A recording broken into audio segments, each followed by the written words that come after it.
Hello everyone, I am the Storyteller and I am here to help you today. I know you use this video to fall asleep, so before that, like the video and subscribe to the channel. Also, where are you from and what time are you watching now? Get comfortable and relax. It was past midnight and I was alone on a narrow unpaved road somewhere in the countryside. My headlights were the only source of light and the fields on both sides were most dark. The sky had no stars that I could see. I had been driving for hours and felt tired. I wanted to be home, but home was still far. I tried not to think about how isolated I was out there. Then I saw something. There was a figure on the side of the road ahead, crouched near a patch of weeds. The figure's eyes caught my headlights and glowed in a strange way, like two small bright points. I thought it might be an animal, maybe a dog, but it looked too upright. The thing was near the edge of the narrow dirt shoulder. I pressed my foot on the brake and the car slowed. When I realized it was shaped like a person, I jerked the wheel hard to the left. I felt the car's back end slip a little on the loose gravel. I managed not to hit it, but I lost control for a few seconds. The car ended up half-turned, engine still running, headlights shining across the empty field. I let out a shaky breath. The figure was behind me. Now I wanted to look for it in the mirror, but I decided to check the front first. My bumper had scraped something. I didn't trust the car not to have some damage. I hated the idea of popping the hood in the dark, but I felt I had to. I also wanted to confirm what I had seen. I pulled the parking brake and stepped outside. The night air was cold and I smelled damp earth. There was gravel under my boots. My shoulders felt tight. I heard no insects, no rustling from the fields. I saw my car's headlights throwing weak light into the distance. The beam showed empty dirt, some scattered bushes, and a crooked fence far away. I turned around to face where I'd first seen the figure. In the darkness behind me I could make out a shape. It stood near where I had swerved. It had those same bright eyes. They looked like they were reflecting light, but I didn't know what light could be reaching them. Now I raised my hand to shield my eyes from the car's glare, but the figure was too far into the dark. I could only see its outline. It seemed taller now, not crouched. It stood very still. I opened the hood of my car and leaned over, shining a small flashlight I kept in the glove box. I checked my radiator, my hoses, my belts. I listened to the engine. It idled rough, but not too bad. Nothing looked seriously damaged. I just needed a moment to calm down. My heart was beating fast. My breathing felt shallow. I forced myself to breathe slower. I could feel sweat on my neck even though it was chilly. I kept glancing over my shoulder, but each time I looked away and looked back again, the figure seemed closer, not by much, but it moved forward whenever I looked somewhere else. At first it was at least 30 yards away. After a few glances, it stood maybe 20 yards away, then less than that. It wasn't walking right. It moved only when I wasn't looking. I never saw it step forward. It was just in a new spot each time I turned my head back. I slammed the hood shut and backed up until I felt the car's door behind me.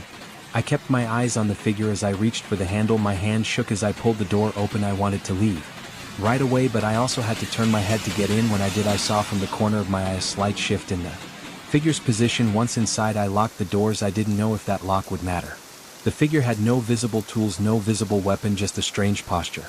And those eyes that caught the light. I tried to pull forward and straighten out, but I realized my front wheel was stuck in a small ditch. The car shook when I pressed the gas, but it wouldn't climb out. I put it in reverse, tried to get a little momentum, but I only managed to spin the tires. Each time I glanced in the mirror, I saw the figure a little bit closer. I tried to turn the wheel to get some angle, but the car wouldn't budge. I pounded on the steering wheel and cursed under my breath. I turned on my high beams, hoping to get a better look. The figure's head jerked away as if bothered by the brightness. I saw more details now. The figure looked human in outline, but its clothing was hard to make out. It looked like it wore something loose. The face was unclear, but I could see pale skin where the eyes reflected the light. The eyes did not blink. The body was thin. The arms hung low. The figure's knees bent slightly inward. It was only about 10 yards away. Its chest rose and fell like it was breathing fast. I could not hear it breathe, but I saw the motion. I tried to speak. "Hey," I yelled through the closed window. "What do you want?" There was no response. It didn't make any sound. I thought maybe it couldn't hear me. I stuck my head out the window a little and yelled again, "Do you need help?" "What's wrong?" Still nothing. The figure stood there. I pulled my head back in and kept my eyes on it while reaching down to the side of my seat. I had a tire iron under the driver's seat. I gripped it and placed it on my lap. It wasn't much, but it was something I decided to try. Rocking the car out of the ditch, I turned the wheel, put the car in reverse, pressed the gas, let it roll back a bit, then forward again. The engine whined. The tires ground into the dirt. After a few tries, the car moved a few inches. I knew I had to look at the road, the mirrors, and the dashboard. Each time I looked away from the figure, I felt my chest tighten. After about 4 attempts, I managed to get the front tires onto level ground. I smiled for a second, relieved. Then I looked up. The figure was now only about 5 yards away, standing right next to my headlight beam. I saw its lower face in the light. The mouth was closed. The jaw looked rigid. The skin looked dry and pale. I put the Car into drive and pressed the gas. The car did not move. I realized my rear tire was possibly caught on something. My heart pounded harder. My legs felt stiff. My arms felt weak. I pressed the gas again harder. This time the engine revved. The car shook and then nothing. The car didn't move. I clenched my teeth and felt sweat on my forehead. The figure was right there. I could see one of its hands.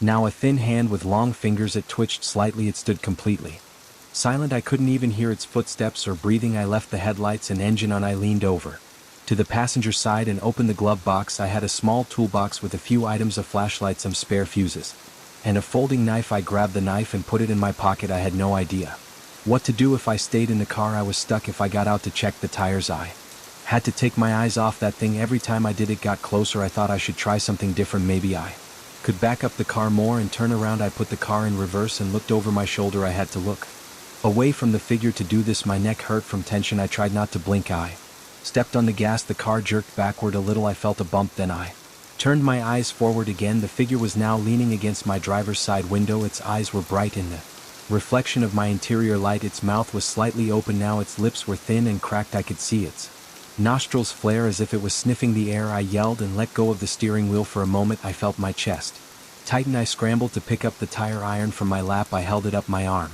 shaking. The figure pressed a hand to the glass. I saw the palms spread out on the window. The fingers were long and thin, each fingernail a dull white. I could see the texture of its skin like rough dry patches. I banged the tire iron against the inside of the glass. Get away, I yelled. It didn't even flinch. It just watched me. I could see its eyes more clearly now. They were not shining on their own. They were reflecting my interior light, creating that bright look.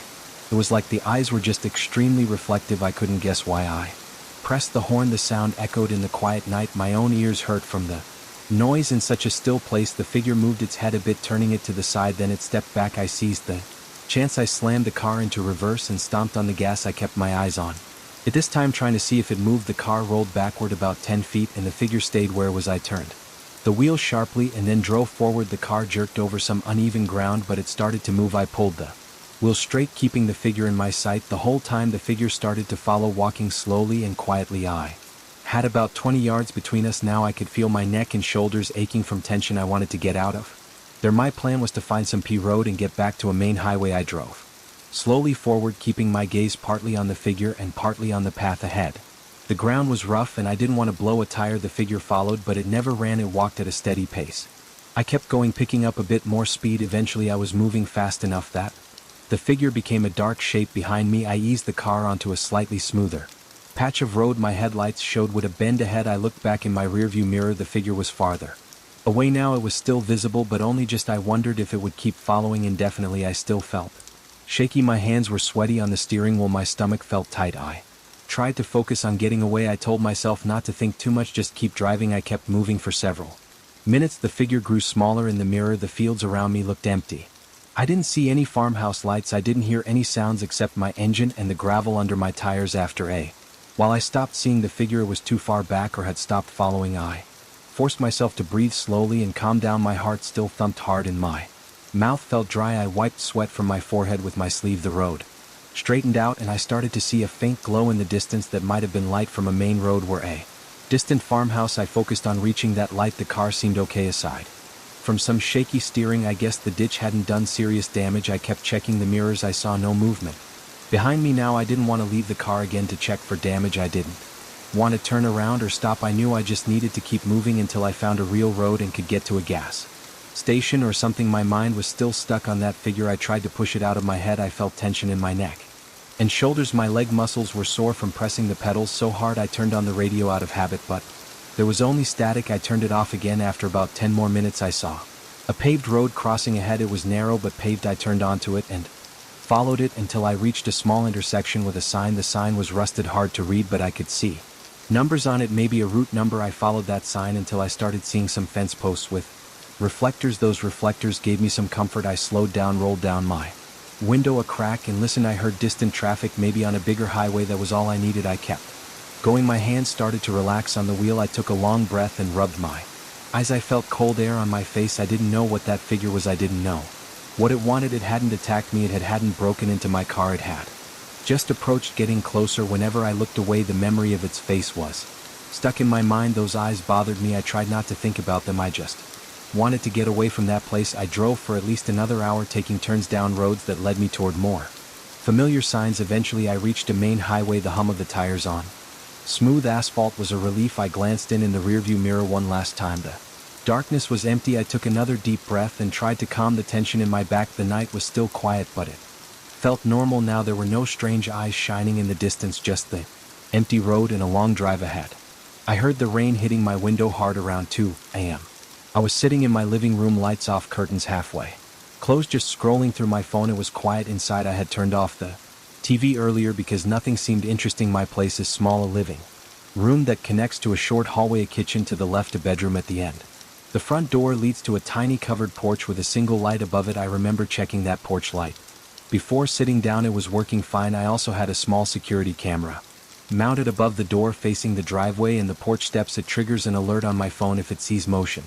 Not top of the line, but enough for basic security. That night the rain was heavier than usual. I heard the water running off the roof and splashing onto the concrete below. My curtains were thin. Even though they were closed, I could see faint shapes outside. Whenever headlights passed on the street, it happened once or twice. Cars rolling by, their beams sliding over my walls. I wasn't paying much attention. My mind was drifting. Then I noticed something weird. There was a shape outside on the porch. I saw it through the curtains. It looked like a person standing there completely still. It felt wrong because I hadn't heard anyone walk up. I had been listening to the rain and I never heard footsteps or the creak of the porch. My front door is cheap. It makes a slight rattle if someone puts any weight on the deck, but I hadn't heard a thing. Still I saw a shape. It was just a dark outline behind the thin fabric of the curtain. I froze for a moment just staring at it. I didn't rush to the window. I just looked from where I sat. My heart started beating faster. The back of my neck felt tight. I got off the couch and stood up slowly. I tried to be quiet because I didn't want whoever it was to know I was there, but maybe they did know. Maybe they had seen the light of my phone. I stepped closer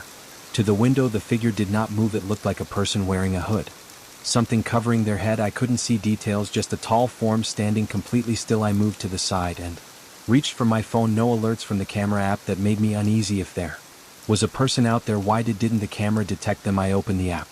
The camera was online. The last recorded clip was just rainfall, no figure. I tapped the live view. The screen showed the porch, the driveway, the reflection of the street light on the wet pavement. Nothing else. No person, no shape, just empty space. I peered back at the curtain. I still saw the shape, but on my phone screen there was no one there. I started to feel a little lightheaded. I closed the app and walked slowly to the door. The door has a small peephole. I took a deep breath. I pressed my eye against it, expecting to see a face staring back. The porch was empty. I looked for any sign of movement or a shadow. I saw the porch floor wet from the rain blowing in, a small puddle forming in one corner. The porch light was on. There was no one out there. I stepped back and glanced at the curtain. Again, that shape was gone. I lifted the curtain and looked outside. The porch was empty, just like on the camera. The street beyond was quiet. The sidewalk was shiny with rain. There were no footprints that I could see from inside. Not that I expected to see any from that angle. I unlocked the door and opened it, letting some rain blow in. My socks got damp as I stepped forward. I looked left and right. Nothing, just rain and empty streets. The nearest house had its lights off. No movement anywhere. I checked around the corner of the porch. The ground was wet, covered in old leaves that had washed up. No footprints in the mud near the steps. I didn't see anything unusual except that puddle on the porch floor. The rain was falling at an angle, and some of it had splashed under the roof. The air was cold. My shirt stuck to my back a bit because I was tense, and sweat in my hands felt slightly shaky. I went back inside and locked the door. I took my phone and tried to think clearly. Maybe it was just my imagination, but I was sure I had seen someone. My heart was still beating faster than normal. I tried to calm down. I thought about checking the camera history again. I sat back down on the couch and opened the app. It shows me a timeline of every motion event. The last one before I looked was about 15 minutes early. Here it showed a brief clip of the rain blowing by. Nothing else. No signs of a person. I checked the camera settings. Everything seemed normal. The sensitivity was high enough that it should have caught a person standing right on my porch. Still, there was nothing. I decided to ignore it and try to go to bed, but I couldn't. The sound of the rain was too loud. My mind kept going back to that shape. I hadn't imagined it. It was there, a solid figure standing on my porch. I got up and checked the front window again. I parted the curtain and looked outside. The porch light shone on empty space. The street was still. No cars, no people, just rain. I paced around the living room. I felt frustrated. I didn't know what to do. Calling the police would sound stupid because there was no one there. There was no damage, no sign of entry, no real reason to believe a crime was happening. I tried to think logically. Maybe someone had stepped up to the porch, stood there for a second, and left.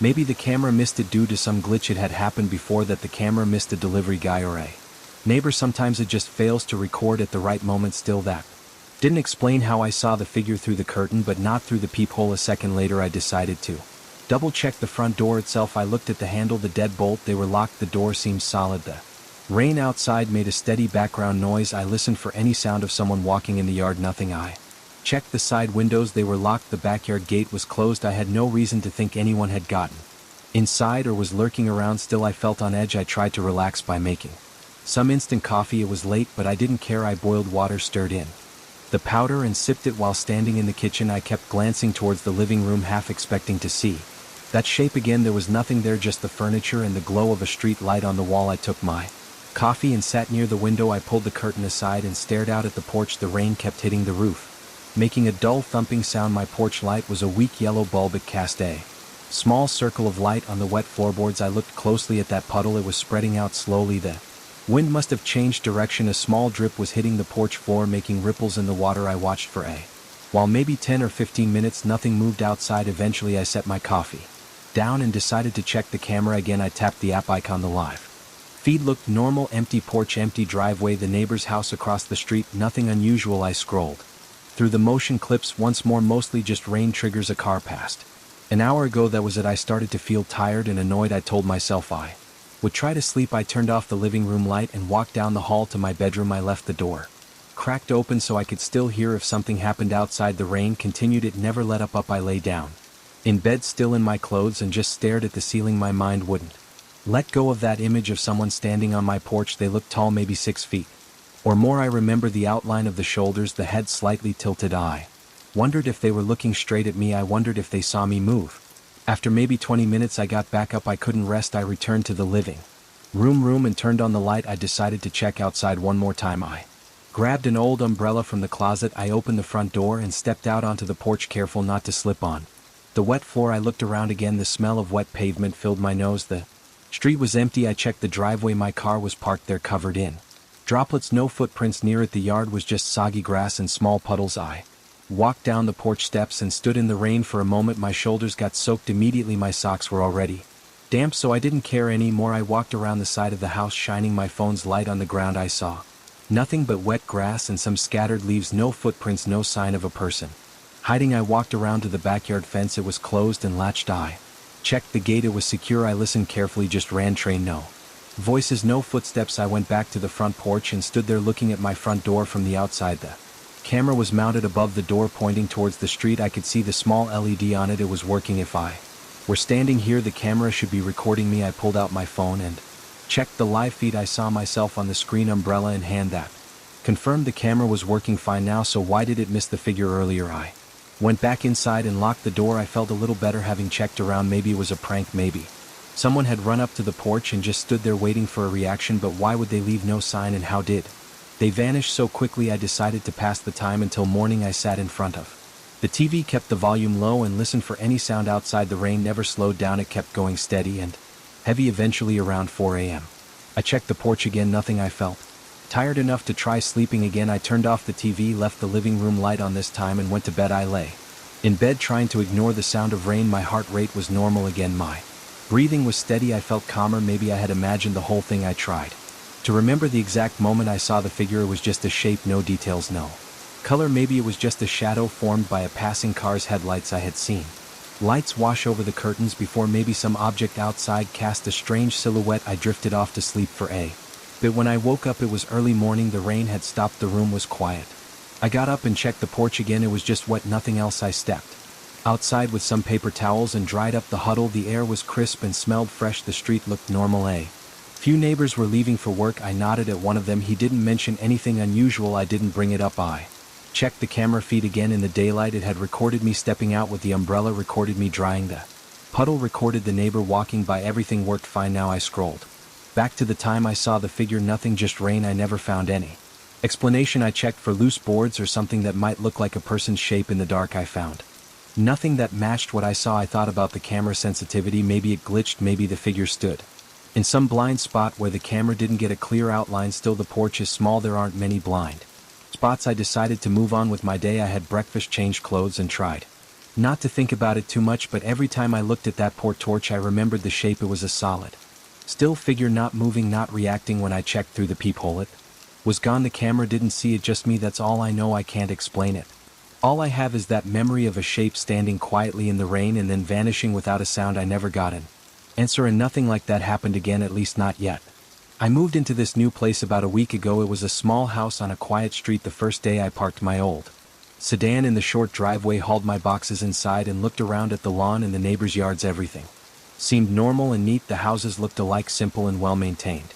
Nothing stood out. The next door house to my left had its shutters closed and the lawn a bit overgrown, but I didn't think much of it. Some people don't take care of their yards. I thought it didn't bother me. That first night I lay awake in bed, too wired from the move to sleep. Around midnight I heard something strange through the wall. At first I thought it was just an animal outside, but it didn't sound like an animal. It sounded like a person crying. It was muffled, but I could tell someone was sobbing softly, pausing now and then, as if trying to hold it. And I got up and walked to the window. I looked out toward the house next door. All the lights were off. There were no cars outside. I couldn't see anything. I opened the window slightly and listened. The crying continued for about 10 minutes, then stopped. The next morning I knocked on the neighbor's door across the street. I introduced myself to a man in his 50s wearing a gray t-shirt and jeans. He had short hair and a flat expression.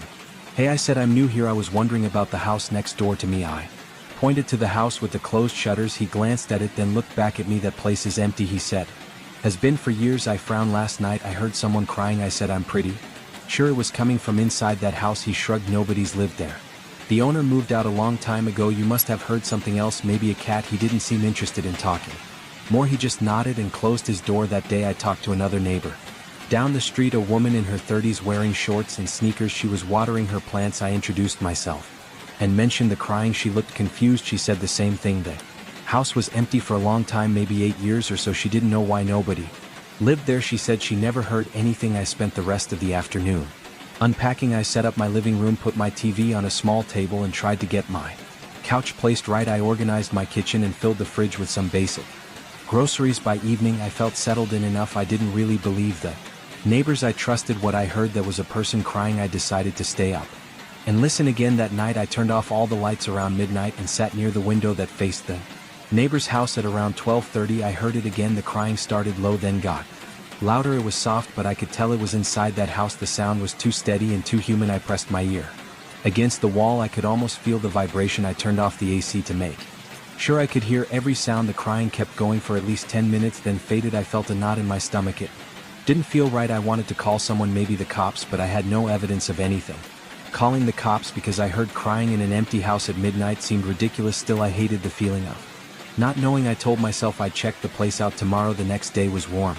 I walked over to the empty house around noon. The lawn had tall grass and some weeds. The porch steps were dusty. The front door had peeling paint and a dried, cracked welcome mat. I tried looking in through the front window, but the shutters were closed tight. I moved around the side, found another window also closed. Everything seemed sealed up. I tested the front door knob, locked. I tried to peek through the mailbox slot, but it was blocked by something inside. The place was silent. There was no sound of movement. I knocked on the door just once, lightly. No response. I felt awkward standing there, so I gave up and went back home. Around 3 o'clock in the afternoon I decided to ask another neighbor. An older couple lived to my right. They were outside in their driveway cleaning out their car. I walked over, introduced myself, and asked about the house again.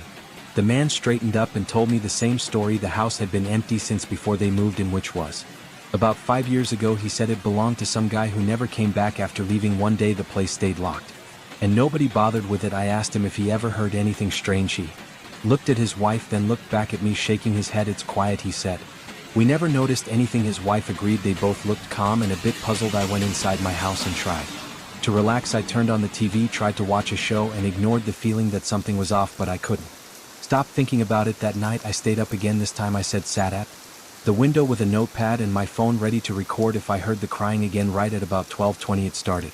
The crying was soft but clear. I pressed record on my phone. I got up and looked out the window. Nothing. I opened my back door and stepped outside onto my small deck. It was dark out there, but the moon gave enough light to see silhouettes. The crying sounded the same, definitely from next door. I whispered hello into the night, not too loud. The crying paused. I held my breath, then it started again, as if whoever it was didn't care if I heard them or not. I went back inside, locked my door, and sat down. I listened to the recording. It was faint, but it was there, someone crying. I Decided I would call the non-emergency police line the next day, maybe they could check it out. It felt strange, but I needed to do something. The next morning I called the local police station. The person on the phone was polite. I explained the situation. I said I heard crying every night at around the same time coming from a supposedly empty house. The officer said they would send someone later to have a look. I thanked them and hung up. That evening around 600 a patrol car showed up. One officer got out and spoke to me. I explained what I heard. He took some notes and walked over to the house. He checked the door and windows. He tried knocking. There was no answer. He shined a flashlight through a small gap in the shutters, then came back to me. It looks empty, he said. I don't see anyone inside. The house seems locked tight. Maybe it's an animal in the yard or something. If you hear it again, give us another call. He said it politely and left. I didn't feel reassured. I knew what I heard. Animals don't cry like that. This sounded like a person. And why at the same time every night? Why did it always stop after about 10 minutes? I made a plan that night. I would try to get closer. I would go into my backyard and move closer to the fence line that separated my yard from the neighbor's yard. Maybe I could catch some sign of movement or maybe even see a light inside. At around midnight I turned off all my lights. I put on dark clothes and stepped outside quietly. I walked across my small lawn and stood by the chain link fence between my property and the empty house. The grass in the neighbor's yard was taller and I could see a small wooden shed in the corner. No lights in the house. The crying started again around the same time. This time it sounded clearer. It was definitely inside the house, not outside. I could hear it through the closed windows. My heart was beating fast. I felt sweat on my forehead. I tried to stay still and just listen. The crying sounded like a woman. Her sobs were uneven now and then. She took a shaky breath. I didn't hear words, just sobbing. I wanted to call out, but my throat felt tight. I just stood there listening. The crying lasted about 10 minutes again, then stopped suddenly. I went back inside, locked the door, and washed my face. My hands were shaking a bit. I thought about breaking in. I'm not someone who does that kind of thing, but I was tired of this mystery. I wanted to know what was going on, if someone was hurt or trapped. They needed help. If it was some intruder, I wanted to know. I didn't plan on stealing anything. I just wanted to figure this out. The next day I walked around the block and checked if there was any other way into the backyard of the empty house. I noticed a side gate on the other side of the property, but it had a headlock on it. The fence around the back was just chain link. I could climb it, but it would be risky. Someone might see me. Still, nobody seemed to care about that house and nobody was paying attention to me when I walked by. I waited until midnight again. This time I put on gloves and a dark jacket. I grabbed a small flashlight and put my phone in my pocket. I went outside through my back door, climbed the fence into the neighbor's backyard and crouched down low. The house was dark and silent. I waited for the crying. Right on schedule it started. The sound was coming from the ground floor, I think from the living room area. I moved slowly toward a window on the side. I tried lifting a shutter. It wouldn't budge. I tried another window, also stuck. I went around to the back door. It was an old wooden door locked with a deadbolt. I looked around and saw a loose plank in the siding near the back steps. I pulled on it carefully and saw a small crawl space. It smelled damp. I shined my flashlight inside. Just dirt and old insulation. No way in. The crying kept going softer now but steady. I decided to try another window on the far side of the house. I found a basement window that was cracked at the corner. The glass had a small break in it. I tapped it lightly. It felt loose. I wrapped my glove around a small rock and pressed against the cracked part, trying not to make noise. After a minute or two I managed to break off a small shard of glass and push the window open. I shined my flashlight. Inside the basement was dark and empty, just a concrete floor and some old shelves. I squeezed through the window, landing on the floor, trying not to scrape my legs on the frame. Inside it smelled like dust and mildew. I stood still and listened. The crying was above me. I looked for stairs. I found a wooden staircase leading up. Each step creaked. I moved slowly, shining the flashlight ahead of me. At the top of the stairs there was a door. I turned the knob. It wasn't locked. I opened it carefully and entered what looked like a kitchen. There was an old fridge, cabinets with peeling paint, and a table with dust on it. It was cold inside and my skin tingled. The crying was coming from a room to my left. I moved toward it slowly, my heart pounding. I shined my flashlight ahead. The living room had old furniture covered with sheets. There was a sofa, 2 chairs, and a coffee table in the corner. I saw movement. A figure sat on the floor, squatting here for a long time. That would explain why nobody saw her, but why cry every night at the same time? I took a step back. I didn't want to scare her. Okay, I'll go, I said, but I call someone. Maybe help you find a place to stay. She shook her head hard. No, just go. Her voice cracked. She coughed a bit and wiped her eyes. I could feel the tension in my chest. I knew she was afraid of me. I decided not to push it. I turned around and went back to the kitchen. I found the basement door and climbed out the same way I came in. Outside the air felt fresher. I climbed the fence and went back into my house. I locked my door and sat down at my kitchen table. My hands were trembling. I was glad nobody was hurt or dead, but now I felt uneasy. She was there for a reason and I had no idea why. The crying didn't stop. In the following nights I still heard it at the same time, but now I knew who it was. I didn't go back and I didn't call the cops again. I felt sorry for her. I wondered if she was sick or scared. I left a small package outside my backyard fence one afternoon, a bottle of water and some snacks in a sealed bag. The next day it was gone. I never saw her come out, but I think she took it. I didn't try to speak to her again. The crying continued. Sometimes it lasted 5 minutes, sometimes longer. I still didn't understand it, but at least I knew she was alive. After a few days I noticed a change. The crying became softer, less frequent. One night it didn't happen at all. The next morning I checked the fence. I saw footprints in the dirt leading away from the back door of the empty house. I never saw her again after that. The house stayed quiet. I still live here. The neighbors never asked about it. They never seemed curious. I didn't tell anyone what I found. The empty house is still empty, or at least it looks that way now. I sleep better. Sometimes I think I hear a soft sobbing noise when I wake up in the middle of the night, but it's probably just my memory playing tricks on me. I keep my doors locked and I try not to stare at the house too long. I know what I saw. I know what I heard. It happened and now it's done. I'm just glad I never found anything worse. I still remember how the air felt that morning. It was a dry morning, no clouds, no wind, just me and the trail. The dirt path stretched ahead with weeds and brush along the sides. I had my running shoes tied tight, a small water bottle in my right hand and a phone strapped to my arm. It was supposed to be a quick run, maybe a couple of miles. I wanted to get home before the heat got worse. There were no other people around. I didn't see any parked cars near the trail entrance, and I didn't pass anyone at the start. That felt normal. This trail was never crowded. I started at a slow pace, just trying to warm up. I focused on my breathing. I listened to the soft crunch of gravel under my shoes. I tried to keep my eyes forward. The trail had tall grass growing along both sides. Sometimes the grass swayed gently if there was a breeze, but that day it stood still. I could see small flies buzzing around and I heard distant chirps from birds. There wasn't much else going on. After about 10 minutes I felt my legs loosen up. I increased my pace. My shoes were old, and I could feel the thin soles letting me know each rock underfoot. My calves felt a bit tight. I was sweating a little. I took a short sip of water. I tried to relax my shoulders and keep my breathing steady. Then I heard something strange. Something that didn't fit in. At first it sounded like a faint whisper, very low, very soft, coming from my left side. I slowed down and looked around. I didn't see anyone. The grass was high enough to hide small animals, but a person would have to crouch down to stay hidden. I saw nothing unusual. I stood still for a moment and listened. I only heard my own breathing and a few insects. I shrugged it off and started running again. A minute or two later I heard it again. It was a whisper, but I couldn't make out words. I looked over my shoulder, nothing. I tried to ignore it. I ran forward at my normal pace. Then I heard my name. I was sure it said my name, a whisper right next to my ear, but there was no one there. It was a man's voice, I think, but it was soft and hard to tell. It seemed to come from the grass, maybe a foot or two from the edge of the trail. I stopped, took a few steps back and tried to look closely. The grass was tall, some of it up to my chest, and it was thick. I could see thin stalks, some brownish, some green. The first tried to push the grass aside with my hand. I saw bare earth and a few pebbles, but no sign of a person. I listened carefully. The trail was quiet. I felt a drop of sweat running down my forehead. I blinked and wiped my face with my forearm. I tried to speak hello.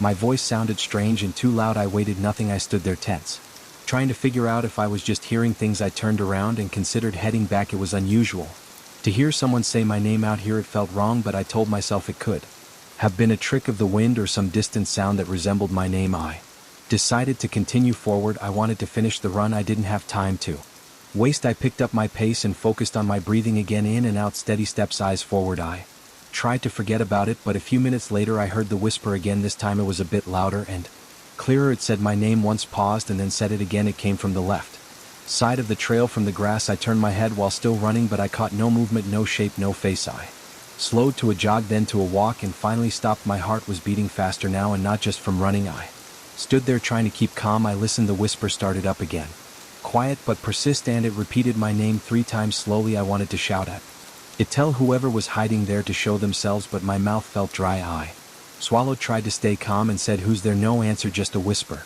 Again, my name and soft breathing sounds. It sounded like someone exhaling near my ear. I stepped toward the grass, reached in and pushed it aside again. My fingers touched the dry blades. I saw dirt, small patches of weeds, a few rocks. I even kicked at the base to see if something would move. Nothing. I backed away and looked around the trail. There were no footprints other than mine. I saw my own shoe prints in the dirt. The air was still. I heard no cars, no people, nothing else, just the whisper was coming from the grass. I tried walking slowly forward along the trail, keeping my eyes on the grass line. The whisper followed me. It didn't stop, it didn't fade. It called my name over and over. I tried talking to it. I asked, "What do you want?" I got nothing.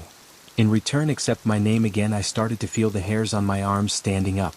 My neck felt stiff, my stomach tightened, I felt exposed, I could smell my sweat, and I noticed my breathing was getting shaky. I gripped my water bottle harder, the plastic creaked in my hand. I tried to ignore it and run again, hoping that if I got far enough along the trail it would stop. I ran at a steady pace, pushing myself harder. My shoes kicked up small clouds of dust. The whisper kept pace with me. It didn't fall behind, it stayed right at my side, always out of sight. I looked to my left as I ran. The grass was thick still and not moving. I couldn't understand how someone could be in there whispering my name and not show up at all. There was no rustling, no footsteps, no bending of the grass. After maybe half a mile of this, I stopped again. I couldn't keep running like this.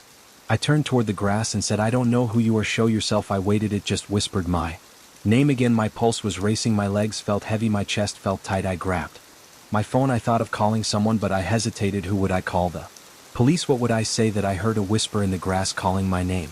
They would think I was crazy or joking. Also, there was no signal out here. The reception on this trail was always terrible. I stepped closer to the grass. I knelt down and tried to part it carefully. I wanted to catch any movement, any sign of a person. I saw only dirt and some bugs crawling around. I could smell the earthy scent of the soil. I saw a few small plants with tiny leaves. I saw no hidden figure. The whisper didn't sound like it was coming from one particular spot. It felt like it was just there all around the left side of the trail. I stood up and backed away. I felt uneasy.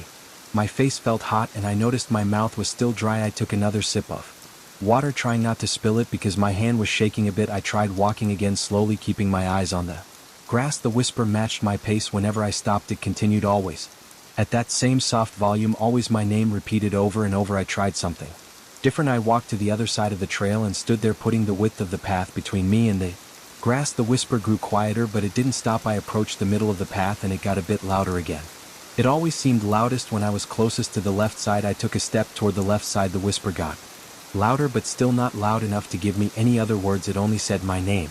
It sounded like a man's voice, low and steady, not frantic or hurried. It sounded calm, which made it feel even worse. I would have preferred shouting or screaming something that made sense. This calm, steady whisper felt unnatural. I tried to think of a way to get past it. The trail ahead curved slightly and led deeper into the scrub land. The grass didn't look any shorter up ahead. If I kept going, I would have another mile or two before I reached a side path that led back to a main road, but that meant staying close to this voice. I considered turning back, but that would mean running all the way back to the start, and I wasn't sure if the whisper would follow me back. Maybe it would never stop. I decided to keep moving forward. I picked up my pace and tried to keep my eyes straight ahead. I focused on the end of the straight section of trail. I watched the pebbles and dirt under my feet. I could feel sweat running down my back. The whisper continued, steady, calm, repeating my name. I felt my muscles tense. I tried to block it out, but I couldn't. It was too close, too strange. As I approached a slight bend in the trail, I noticed the grass thinning a little. There were some patches of shorter grass. I moved forward, hoping that if I reached a place where the grass was not as tall, maybe the voice would stop. I ran, breathing hard, my heart pounding. The whisper stayed with me. It didn't fade. It just kept going. When I reached the thinner grass, I slowed down and checked the sides again. The whisper was still there. It didn't matter that the grass was shorter. I looked around, desperately trying to catch a glimpse of anything. I saw empty fields, a few scattered shrubs, dry soil, and some distant trees. I saw nothing that could explain the whisper. I clenched my jaw and tried to ignore the shaking in my hands. I remembered I had a small pocket knife in my shorts pocket. It was a cheap folding knife I sometimes carried. I pulled it out and flipped it open. It made me feel a bit more secure, though I had no idea who or what I would use it against. I held it down by my side and stared at the grass. Stop, I said. Just stop. The whisper didn't stop. It said my name again, slower this time. I felt a drop of sweat fall from my chin. I wanted to leave this place. I wanted to get out of there. I decided to keep moving forward, to run until I got to the main road. I knew I would feel safer once I reached a place where cars might pass by. I started jogging again, faster this time. I let my legs work. I tried to ignore the dryness in my throat. I tried to ignore the stiffness in my shoulders and neck. The whisper matched my speed. It stayed with me for the next 10 minutes. Every time I glanced at the grass, it looked normal. Nothing moved, nothing stood out. The voice never changed. It never got angry or louder than a whisper. It never said anything other than my name, but it never let me go. I kept running. My lungs burned, my feet ached. I just focused on putting one foot in front of the other. The whisper followed. It never fell behind. I tried to say things to it. I said, leave me alone. I said, I don't know what you want. I said, just go away. None of it mattered. My name repeated over and over, never stopping. Finally, I saw the trail junction ahead. There was a small wooden post marking the way toward the main road. I felt relief flood through me. I turned onto that side trail. The grass there was shorter. There were more rocks The ground was harder. The whisper continued at first, but then it started to fade. I noticed after a minute that it grew quieter. I looked back at the main trail. I still saw the tall grass. I still felt uneasy. I waited and listened. The whisper got softer as I moved away. After about 30 more steps, I realized I could barely hear it. After another 30 steps, it was gone. I stopped and took several deep breaths. I listened carefully. I heard nothing but my own breathing and a distant hum of insects. No voice. I didn't celebrate. I just stood there shaking, slightly trying to calm down. I looked down at my legs. They were dirty with dust and bits of dry grass. My shoes were filthy. My phone band was soaked with sweat. I felt a throbbing headache coming on. I put my knife back in my pocket, took a sip of my remaining water, and started walking toward the main road. I kept my eyes on the ground. I didn't want to look back. I didn't understand what had happened, and I didn't want to think about it. When I reached the main road, about 15 minutes later, I saw a car drive by. I sighed and felt a bit safer. I checked my phone and got a weak signal. I opened it and saw the time. It had only been about 40 minutes since I started my run. It felt like hours. I walked along the roadside until I reached the small parking area where I had started. My car was still there. I got in, locked the doors, and turned on the engine. I drove away without looking back at the trail. For the rest of that day, I tried not to think about what I had heard. The whisper was too strange to make sense of. I didn't tell anyone. I didn't know how to explain it. I didn't return to that trail. I took a different route the next time I went running. I still feel uneasy when I think about that voice whispering my name from the grass, following me, never showing itself, never changing its tone. Even now I can remember exactly how it sounded and how dry the air felt and how quiet everything else was. I can still feel that sweat running down my back and the tension in my stomach. I have no explanation for it. I'm just glad I got out of there. I have no plans to go back and find out what was in that grass. I first noticed it when we were stopping to catch our breath on a dirt path. It was late afternoon. There were four of us, me, Peter, Mark, and Louise. We had decided to go hiking in a remote park, far from any town or city. We had heard that the trails here were quiet and the scenery was worth it. The trees were tall and dense. The leaves were dry and rustled whenever a slight breeze passed through. It felt like a place where not many people came. As I stood there leaning forward with my hands on my knees, I looked up at the tree line and saw a light. It was about the size of a golf ball from where I stood, shining bright white and hovering above the tops of the trees. It wasn't just hanging there. It moved around in quick, small jerks like a drone with a bad pilot, but there was no sound. I tried to listen. I tried to pick up any distant hum or buzzing. I heard nothing, just my own breathing and the crunch of dirt under Mark's boots as he shifted his weight. I wiped sweat from my forehead and pointed it out to the others. Peter squinted and asked if it might be a reflection of something, maybe a plane or a helicopter far away. I didn't think so. The movement seemed too weird. It would dart left, then right, then suddenly rise higher and remain still before shifting position again. It was bright against the clear sky. We couldn't see it clearly through the leaves, but whenever it found a gap, we caught its glow. Louise took out his phone and tried to record it, but there was no signal out here and the camera just captured a shaky white dot. He cursed and said it was probably nothing. Still, he looked concerned. We all were. It felt odd. We were far from any popular viewpoint or rest area. If it was a drone, it belonged to someone with a reason to be out here watching hikers. That made no sense. We had passed nobody else on the trail all day. We decided to keep moving. We had planned on making camp near a stream another few miles ahead. We walked at a steady pace, watching the light. Whenever we got a chance, it stayed with us, drifting above the treetops on our left side. Sometimes it vanished behind branches and we thought maybe it was gone, then it would pop up again ahead of us or behind us. It seemed impossible for it to move that fast without making a sound. There was no rustle of equipment, no mechanical war. As the sun lowered, we kept an eye on it. Our mood changed. We weren't joking around anymore. We were more alert. Mark tapped my shoulder a few times to point it out. Whenever it reappeared, Peter got frustrated and tried shouting at it, just yelling hey into the trees. There was no reaction. The light continued to slip in and out of view. When it was out of sight, I got tense. My stomach tightened and I felt a dry sensation in my throat. I kept expecting it to appear from a new angle, maybe right above us. We didn't talk much, just the crunch of our boots and the rustling of gear. After another hour or so, we reached a small clearing. It was an area with a few logs and some flat ground. We had planned this as our campsite for the night. The stream was a short walk downhill from here. The air was getting cooler. The sky had started to turn orange and then pink. I dropped my pack and tried to relax my shoulders. My legs were sore. I took a sip of water and tried to ignore the dryness in my mouth. I looked around for the light. It wasn't there. The others scanned the tree line and didn't see it either. Peter said maybe it was gone. Maybe it had been some weird reflection of the sun on something metal, and now that the sun was going down, it wouldn't appear again. None of us really believed that there was something too controlled, too deliberate about the way it had moved, but none of us had a better guess. We set up camp without much conversation. I unrolled my tent and tried to focus on the immediate tasks. I I hammered stakes into the ground, pulled the rain fly over the top and set my sleeping bag inside. Luis lit his camp stove and heated some canned food. Mark kept scanning the treetops as if he expected something to drop down. Peter was fiddling with his headlamp, adjusting the straps and glancing around nervously. As darkness fell, we turned on our flashlights and headlamps. The woods felt tighter, the trees seemed closer together.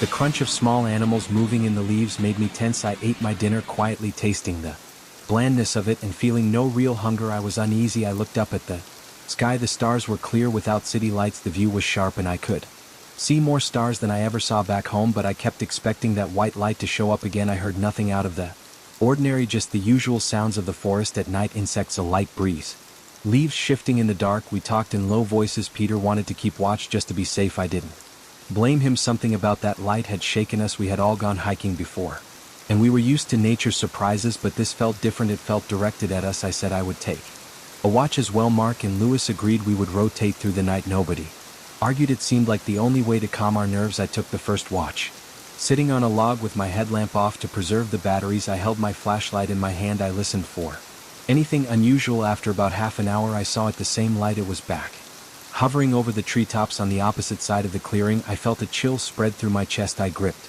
the flashlight tighter and held it up, shining it toward the light. It stayed there, not reacting, just bobbing around. Silently, I walked over to Mark's tent and whispered his name. He scrambled out of his sleeping bag and peeked outside. He saw the light and froze. He called Peter and Louise. They got out, still groggy, shining their lights at it. We watched it together. Nobody knew what to say. I felt the hairs on my arms stand up. My heart was beating faster. I noticed my breathing got shallower. The light dipped behind the treetops, then reappeared on the other side of the clearing as if it had circled around us. Lou tried yelling again, something like, "Who's there? What do you want?" Nothing, no response. We considered shining a bright beam at it with our strongest flashlight. Mark had a powerful one in his pack. He dug it out, turned it on and aimed it straight at the thing. For a second the beam cut through the darkness, lighting up some branches and leaves, but we could not see the source of the light. It was like it stayed just far enough away or behind something. After a few seconds it vanished again. Mark cursed under his breath. Lou spat on the ground and rubbed his arms as if trying to warm up. We talked quickly and quietly. We didn't want to leave in the middle of the night and risk getting lost. We had some experience hiking, but not enough to feel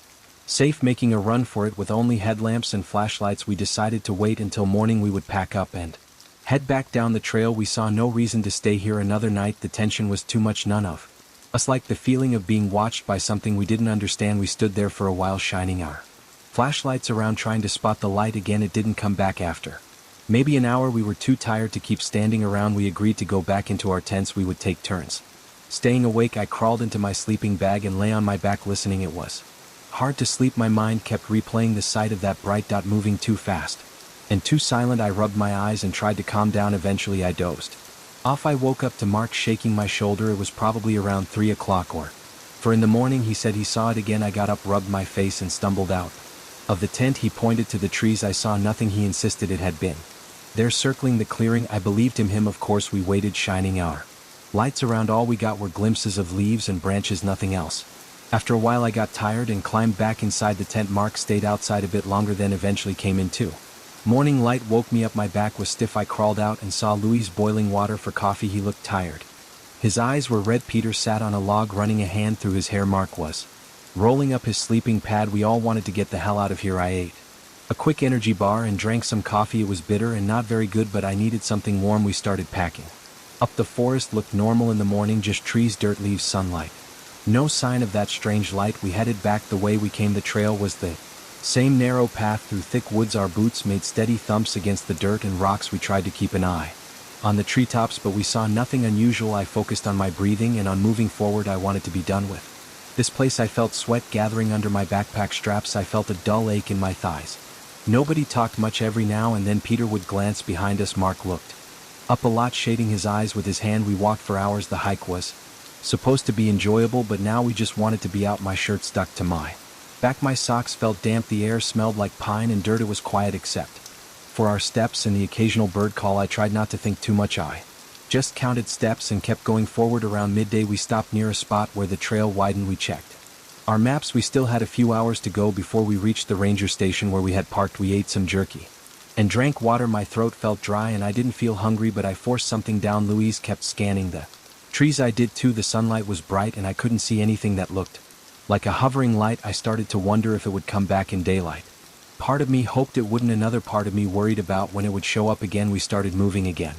After another hour or so, I caught a glimpse of something bright off to the side. I stopped and stared. The other noticed and stopped too. The light was back just above a ridge, flickering in and out of view as if it was ducking behind branches. I felt my heart speed up. My palms were sweaty. I could feel the tension in my shoulders. I didn't say anything. I just pointed. The others saw it. Peter muttered a curse. Mark's jaw tightened. Lou shook his head and tried to record it with his phone again, with no luck, just a shaky dot. We stood there, not sure what to do. It didn't come closer. It seemed to track us, staying parallel to the trail. We started walking again, and it moved too, always staying out of clear view. At one point I tried to break into a light jog. It stayed with us. I slowed down. It stayed. I felt like we were under observation. My stomach felt tight. I licked my lips and tasted salt. I pulled the straps of my backpack tighter and tried to ignore it. After a while it vanished again. We kept moving. Each step felt heavy. The silence between us was thick. I noticed Mark's fists were clenched. Peter kept shaking his head quietly. Luis rubbed the back of his neck, leaving red marks on his skin. I just focused on getting out. The hours dragged on. The forest looked the same, but we knew we were getting closer to the ranger station. Eventually the trees thinned out. We recognized a turn in the trail near a signpost we had seen the day before. There was a wooden bench in a small trash bin. We were about half an hour from the ranger station. The sunlight was strong and I could feel it on my neck. I looked back one last time and saw no sign of the light. It had disappeared completely. I felt relieved but not comfortable. I wanted to be inside a building with people around. We got back to the ranger station in the late afternoon. We walked straight to the parking lot where we had left our car. Peter started the engine and we got in, slamming the doors. None of us talked about what we saw. I think we all just wanted to leave it behind. As we drove away, I felt my body relax a little, but my mind kept playing back that silent, hovering light. I wondered if anyone else had seen something like that out here. We never reported it. None of us wanted to deal with the questions or the look on the ranger's face. If we tried to explain something we couldn't understand, we just headed home. In the following days we texted each other, but we didn't go into detail. I think we were glad to drop it, but I still remember how my throat felt dry, how my heart pounded, how the sweat rolled down my spine when I looked up and saw that thing tracking us through the trees. It's not something I'll forget. It's not something I want to see again.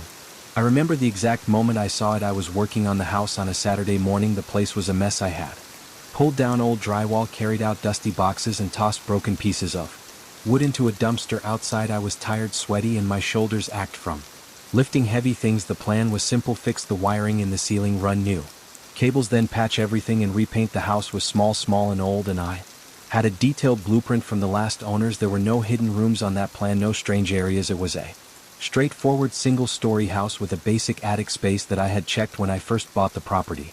Everything seemed normal. That morning I climbed up the step ladder in the hallway, pulled back a section of plaster I had cut, and spotted a door in the ceiling. It was a flat wooden door about 2 feet wide and maybe 3 feet long. It sat flush with the ceiling beams. I froze and stared at it for a few seconds. I knew that door had not been there before. The attic entrance was supposed to be in another area of the house on the other side with a fold-down ladder. I had used it a couple of times. This new door was something else. It had old hinges and a simple handle. It looked like a panel that someone had installed a long time ago, but I had never seen it, and it wasn't on the plans. I was confused. I ran a hand over the wood. The door felt rough. The hinges had a bit of rust. The handle was a simple piece of metal that curved out, not a modern fixture. It reminded me of something people used decades back. I tried to move it to check if it was locked. It moved slightly, making a small scraping sound against the beams. I heard nothing else. The attic above me should have been empty except for insulation and old wiring. I wondered if I was mixing things up, if the blueprint had missed something. I decided to open it. I reached up and tugged the handle.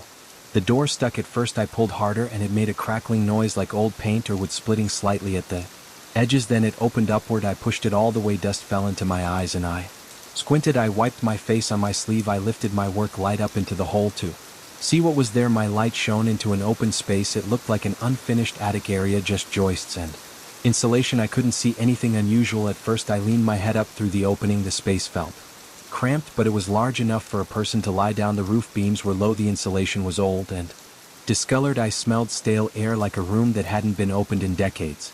I didn't see any boxes or stored items. It looked empty. I listened. It was quiet, except for my own breathing and the distant hum of the street outside. There was no movement, no voices, no animals, but I felt strange. I felt like I wasn't alone. My neck tingled. I felt a prickling on my arms. It was like someone was just out of sight watching me. I focused my light in every direction. Nothing moved. I backed my head out and closed the door.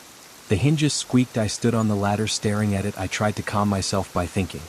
Rationally, it was just an old hidden part of the attic, maybe a sealed off section that nobody bothered to mark on. The plans it could happen in old houses, maybe someone who lived here before created a small storage space and never told anyone. Still, the feeling of being watched bothered me. It didn't make sense. Maybe I was just spooked by discovering something unexpected. I climbed down and thought about what to do next. My arms felt tense. My stomach felt tight. I had no reason to go up there, but I also didn't want to ignore it. I decided I would finish my wiring job, close it up, and forget about it. I got back to work. I tried to concentrate on the wiring. My tools felt heavier than usual. My back hurt. I kept looking over my shoulder at that part of the ceiling. It was above the hallway near the old coat closet. I never noticed any hatch there before I finished the wiring and put my tools away in the late afternoon. I had some lunch. I tried to watch something on my phone to relax, but I kept thinking about that door. I felt uneasy inside the house now. It was too quiet. The air felt still, like there was no circulation. I opened some windows. I stood under the door again, looking up, trying to see if I had imagined it. It was still there. The outline of the door was clear. I grabbed the ladder and decided to look again just to make sure there was nothing inside that I missed. I climbed up and opened it again. I held my flashlight firmly and inspected the space more carefully. I moved the light slowly across the beams, the insulation, the corners. I noticed some old nails sticking out of the wood. There was a piece of wood lying flat across two beams, maybe a plank someone had left behind. Nothing else was visible, but the feeling was back, stronger now. I felt my heart beating faster. My mouth was dry. My shoulders felt stiff. I spoke out loud just to break the silence. I said something like, "Anyone here?" Obviously no one answered. My voice sounded strange up there. It felt like the sound got swallowed by the space. I got a chill. I pulled my head back down and shut the door. I locked it with a small latch I found on the side. It clicked into place. I climbed down and wiped sweat off my face. I told myself to keep calm. It was just an attic space. I would seal it off later. Maybe tomorrow I would put some drywall over it and pretend I never saw it, but I couldn't shake the idea that something was wrong. That evening I tried to relax. I ate a sandwich and drank a beer. I walked around the house checking my renovation progress. I still had a lot to do. I planned to paint the living room, fix the bathroom sink, and sand the bedroom floor. The house felt different.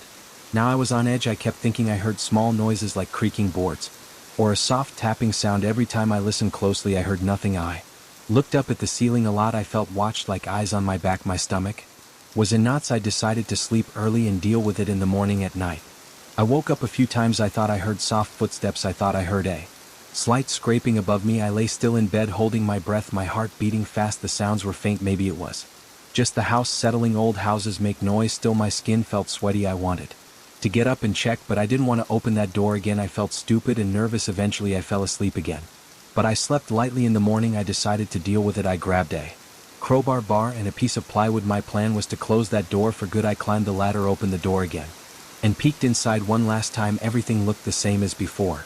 Nothing had changed. There was no sign that anyone had been there. I still felt that uneasy tension in my chest. My mouth tasted bitter. My hands were sweaty and my grip on the ladder was tight. I shut the door and screwed the plywood over it, sealing it shut from below. I made sure it was secure. I told myself that was the end of it, but as I worked on other parts of the house that day, I couldn't focus. I felt something was off. I caught myself listening for sounds from the ceiling. When I went to the bathroom, I looked up at the ceiling corners. I felt a slight draft in places I hadn't noticed before. I kept telling myself it was just nerves. I finished painting one wall and took a break. I tried to distract myself by calling a friend. I told him about the odd door I found. I didn't mention the feeling of being watched. I just said it was strange to find a hidden attic hatch. He said old houses have weird features sometimes, that maybe someone built it and never documented it. We talked about normal stuff and that helped for a while, but when I hung up the house was silent again and that tension returned. Late in the afternoon I heard a soft tap. I froze. I stood in the hallway listening. The sound came from above. I stared at the plywood I had installed. I listened, holding my breath. Another tap. It was faint, like a fingertip against wood. I backed away. My chest felt tight. My neck muscles were stiff. My pulse pounded in my ears. I tried to think of a reason for the sound. Maybe something was expanding with the heat, or maybe a branch outside was brushing against something, but there were no branches near that part of the house. I turned on music. I tried to ignore it. Later I went outside and walked around. I stared up at the roof. It looked normal.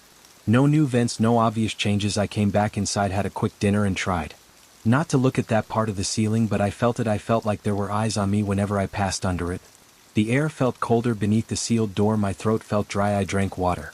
I clenched and unclenched my fists. I was tense and I didn't know why. That night was worse. I woke up sweating. I heard a soft scraping sound. I sat up in bed. It came from the hallway. My heart hammered in my chest. I got up and turned on the Like my legs felt heavy, I walked to the hallway. The plywood was still in place, but it looked slightly different. One corner seemed to have lifted by a fraction of an inch. I couldn't be sure. I ran my finger along the edge. It seemed tight. Maybe I was imagining it. I stood there for a long time just staring. My hands were shaking a bit. I breathed through my nose trying to stay calm. I couldn't hear anything now, but I could feel something. The house felt charged like the air before a thunderstorm. I decided I would not stay quiet any longer. I spoke out loud again. Just firmly, stop. I said it without shouting, just clearly. The silence continued. I rubbed my face, feeling the stubble on my jaw, feeling sweat on my forehead. I went back to bed, but I didn't sleep well. The next morning I checked the plywood again. It was still intact, but I noticed a thin crack in the ceiling, plaster around it, a hairline crack barely visible. I knew I didn't cause that crack. I had been careful. I touched it. The plaster felt cold. I pressed my ear against the wood. I heard nothing. I spent most of the day finishing other parts of the renovation. I tried not to think about it, but every time I passed the hallway I felt that tension. I felt my neck muscles tighten and my stomach clench. In the afternoon I decided to try something else. I set up a chair in the hallway and placed my phone on it with the camera recording. I aimed it at the plywood. I wanted to see if something moved or changed. When I wasn't looking, I let it record for about an hour while I worked in another room. When I came back I checked the footage. Nothing seemed to move, but I noticed a strange moment where the light in the hallway flickered slightly. I couldn't tell if it was the camera adjusting. Nothing else happened. Still I felt uneasy. I tried to work on the living room walls. The paint smelled strong and my hands were covered in dust and dried paint. I kept checking the time, waiting for evening. When night fell I locked all the doors and windows. I turned off the lights and listened. I could hear my heart beating. I waited in the hallway for a long time, standing quietly. Nothing happened. Eventually I got tired and went to bed. I couldn't sleep. Well, I woke up sweating again and checked the hallway repeatedly. Nothing changed, but I still felt that presence. Over the next few days I tried to ignore it. I kept busy with the renovation. I patched holes. I installed fixtures. I moved furniture. I listened to loud music. I tried to pretend it was all in my head, but every night I felt that tension in the hallway. I tried sleeping with earplugs. I tried closing all the doors between my bedroom and that hallway. I tried turning on a fan to mask the silence. None of that helped. The feeling was always there. When I st into that part of the house I never saw anything. I never found footprints or claw marks. No one got hurt. No one else came by except for a friend who helped me move some heavy furniture once. He never said he felt anything strange. He didn't notice the sealed door in the ceiling. I didn't tell him about it. I didn't want to sound crazy. Eventually I decided to leave that part of the house alone. I finished the other rooms. I moved my bedroom to the opposite side of the house. I avoided the hallway at night. I left the plywood where it was sealed tight. I never opened it again. I tried to accept the situation. I felt watched, but nothing ever happened. Beyond that feeling and the occasional tapping sound, I learned to live with it. I kept myself busy and stayed out of that area as much as possible. When the renovations were mostly done, I placed a piece of furniture right under that sealed door so I wouldn't have to look directly at it. A tall bookshelf blocked the view. I rarely stood in that exact spot anymore. Sometimes I thought I heard soft sounds, but I never investigated further. I tried to keep my mind focused on practical tasks. It has been a while now and the feeling hasn't gone away completely, but it's weaker. I guess I got used to it. I still know there's something off about that hidden attic space. I still feel eyes on me sometimes when I'm not paying attention, but I just keep moving and get on with my day. The door is sealed. Nothing comes out. I have no proof that anything is there. It's just an empty attic, old wood and dust, but I remember how I felt up there. I know I'm not alone. Even if I can't see anyone, I don't have a grand explanation. I don't plan to call experts or rip the ceiling open again. I'm done with that. The house is mine now and I'll live with whatever that presence is. It never touched me or harmed me. It just watches silently from behind that old plywood. I accept that. I keep my head down and do my work, and if I feel eyes on me I just move along. I have no other choice. I still remember the first night it happened. I was lying in bed staring at the ceiling in the dark. The street outside was quiet. Then I heard it, a single sharp bark that cut through the silence. It made me tense up. I stayed still waiting to see if it would happen again. About a minute later I heard another bark. It was distant but not too far away, maybe from the bushes behind my fence or from the alley on the side of my garage. I couldn't tell. I tried to ignore it. I tried to close my eyes and breathe slowly, but it came again and again, like a steady annoying sound that kept hitting my ears. I got frustrated but didn't do anything that night. I let it go and waited for sunrise the next night. I tried to fall asleep earlier thinking maybe I wouldn't notice it if I was already out, but it came at around the same time, maybe a little past midnight. The barking started and kept going, not constant but in bursts every minute or so. So a bark, sometimes two barks together, then silence for a bit, and then another bark. I stared at the window trying to figure out if I should get up. I didn't want to deal with some stray dog in the middle of the night, but it was pissing me off. I needed sleep. After about 30 minutes of This I pulled my pillow over my head trying to drown it out. It didn't work. I considered opening the window and shouting, but I didn't want to draw attention to myself. I also didn't know if it was a neighbor's dog. If it was, I didn't want to fight with anyone, so I stayed quiet. I got maybe 3 hours of rest. By the third night I felt like a zombie. My eyes were dry, my neck was stiff. I felt slow, my head heavy. That night I tried to stay up on purpose, sitting in the dark waiting for the barking to start. It came again. I got up and walked to the kitchen. I opened the back door a crack, listening. The bark sounded nearby, like it was right behind my wooden fence or maybe around the corner of my small shed. I grabbed a flashlight from a drawer. I listened. More silence, then another bark. It sounded off to the left. I stepped out onto the small concrete step behind my back door. It was cold. I felt a chill on my bare arms. I had only a t-shirt and sweatpants on. I pointed the flashlight toward the fence line. I saw nothing. I turned it off and waited. The bark sounded again. It sounded like a dog, but also not quite right. Something about its tone was off. It was low and had a rough sound that made me uneasy. I stepped back inside, locked the door, and sat in the kitchen until sunrise. I got maybe 2 hours of sleep. After that, by the fourth night, I had had enough. I decided I would go outside and look around, even if I had to crawl under bushes. I prepared earlier in the evening. I put on jeans, boots, a jacket with plenty of pockets, and I carried a good flashlight. I waited until the barking started. When I heard it, I moved quietly. I tried not to make noise with the doors or the fence gate. I went into my backyard, scanning slowly with the flashlight off. At first I stood there for a long moment. I could hear a faint breathing sound, but I might have been imagining it. Then a bark came from behind my fence. I turned on the flashlight and went out through the side gate, stepping onto the narrow strip of grass that runs behind my property line. There's a chain link fence there that separates my place from a small patch of undeveloped land with weeds, wild grass, and some low brush. There's a street lamp far off in the distance, but it doesn't light up much of that area. I pointed my flashlight at the ground, looking for footprints or any sign of a dog. I saw flattened grass, maybe from an animal that had been lying there. It looked fresh. I moved the beam around, scanning the darkness. I heard a rustle. It sounded like something shifting weight on dry leaves. I aimed the flashlight at the noise. I saw something crouching. It looked too big to be a normal dog. It was low to the ground, but I could see the outline of a head and shoulders that looked strange. I couldn't see further. Skin looked grayish or maybe just dull under the beam. It turned its head toward me. Its eyes reflected the light, but not with the usual glow you see in a dog's eyes at night. These were dull, not shining, just reflecting a bit in an uneven way. I didn't say anything. I didn't move closer. My heart was beating hard and I felt sweat on my forehead. I gripped the flashlight tighter. The creature made a soft, low sound, not exactly a growl, but some kind of grunt. Then it barked. I jumped slightly and stepped back. It didn't run off. It stayed crouched, watching me. I noticed that the shape of its body was weird. The limbs looked too long. The back legs were bent at an odd angle. I tried to focus the light more directly, but the creature moved. It kind of slid sideways, still low to the ground.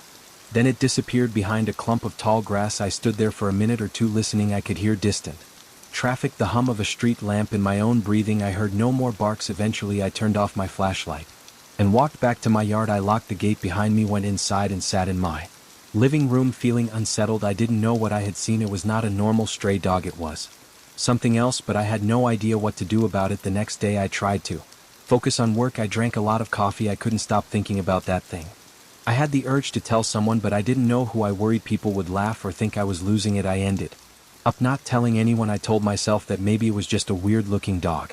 Maybe sick or injured. Maybe I saw it at a bad angle, but deep down I knew it wasn't right. That night I turned off all the lights in the house and waited in the dark. I sat on the floor near my back door, my ear against the thin wood, listening. Around the same time the barking started again. This time I jumped up and grabbed my flashlight and a large heavy wrench I kept on a shelf. I went outside and crept along the fence line again, careful not to make much noise. I heard rustling again, and this time I shone the flashlight immediately into the brush. I saw movement, but I couldn't get a good look. I tried to approach the fence and the creature stood up slightly. It kind of rose on its back legs for a moment, then dropped down again. It was definitely not a normal animal. The shape was wrong. The front limbs seemed too long and the head was strange. I caught a glimpse of a face that was flat and pale. The mouth opened and I saw teeth. They looked sharp. The creature barked again, but it sounded forced, like it knew what a bark should sound like, but couldn't quite do it right. I stood there, heart pounding, gripping the wrench. I didn't dare climb the fence or get too close.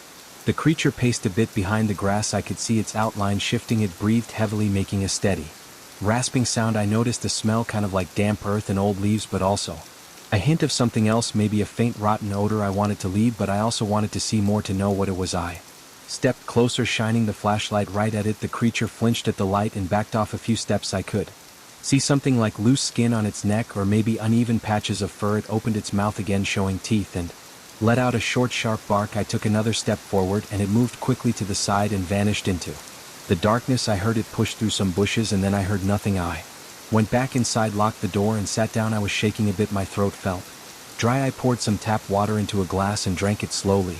My heart was still going fast. I didn't know what to call that thing. It looked like some messed up animal but not like anything normal. It barking sounded fake, like it was imitating a dog. Why would it hang around here every night? I wondered if it was looking for something, maybe food, maybe it just wandered in from the wild land beyond the lots. I had never heard about strange animals around here, though it was a pretty ordinary place with mostly small homes and fenced yards. Over the next few nights I tried different strategies. I tried staying completely silent, just peeking out through a gap in the fence. I caught a glimpse of it from behind. Once I saw its back, it had a hunched spine and patches of thin dark hair. The rest of its body looked pale. It kept making those barking sounds at intervals as if testing something. I tried whistling once but it didn't react. I tried tossing a small rock into the brush to see if it would move. It only crouched lower. It seemed cautious but not exactly afraid. It never came into my yard. It always stayed just beyond my fence. I noticed that the barking always started around the same time, roughly midnight or a bit after. It lasted maybe an hour or two on and off, then it stopped. I never saw it leave. It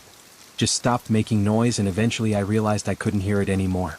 Maybe it moved away silently, maybe it just stayed still until I gave up watching. I started feeling paranoid. I blocked my windows with old blankets to prevent any light from leaking out. I turned off my phone screen brightness so it wouldn't glow in the dark. I tried to catch the creature off guard. I never managed to see it clearly. Each time it was just a shape, a hint of a face, the outline of limbs that looked too long. Sometimes I thought I saw fingers and instead of paws. Once I thought I saw it hold onto a branch to steady itself. The idea of it having hands made me very uncomfortable. After about a week of this I was exhausted. I decided to call someone, but who would I call? The city doesn't send animal control at night unless it's an emergency. The police wouldn't do much if I just reported a strange animal. I thought about telling a neighbor, but I didn't know them well and I didn't want to sound crazy, so I kept it to myself. I started sleeping during the day if I could, taking naps after work so I could be alert at night. One night I tried something else. I set up a motion light near the fence. I rigged a small battery-operated light that would turn on if something passed close by. I thought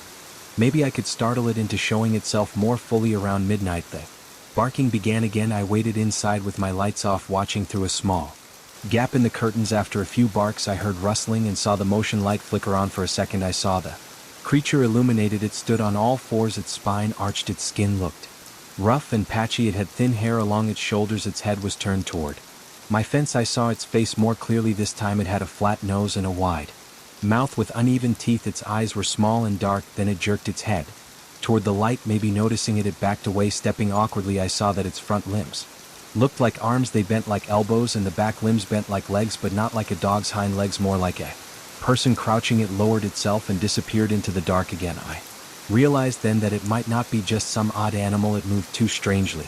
It barked like it was trying to produce a sound it learned from somewhere. I felt sick to my stomach. My hands were shaking. I went to the bathroom and splashed water on my face. I could feel sweat under my arms. I kept quiet, listening.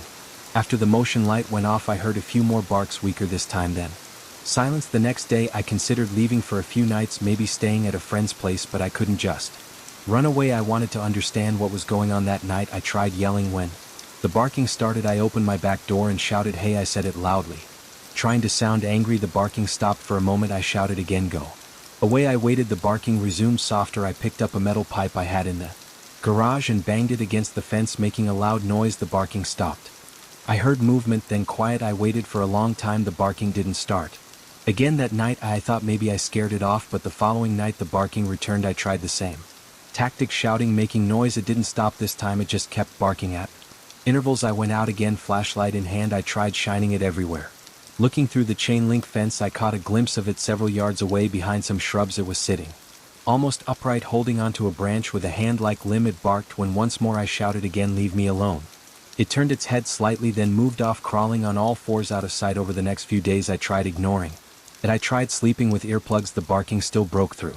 I tried playing music quietly. It didn't help. I took short naps whenever I could to cope with the lack of sleep. I got used to the routine. At night I would listen, wait for the barking, and then either try to ignore it or step outside to shine a light. I never found tracks that made sense. I never found droppings or fur, just flattened grass and an occasional disturbed patch of dirt.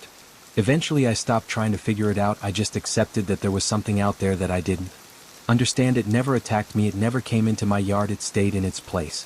Barking at night, showing itself only when I tried to see it, I gave up on driving it away. The barking kept coming every night, and I learned to sleep in short bursts or just endure the fatigue. I still think about what it might be, but I have no proof of anything.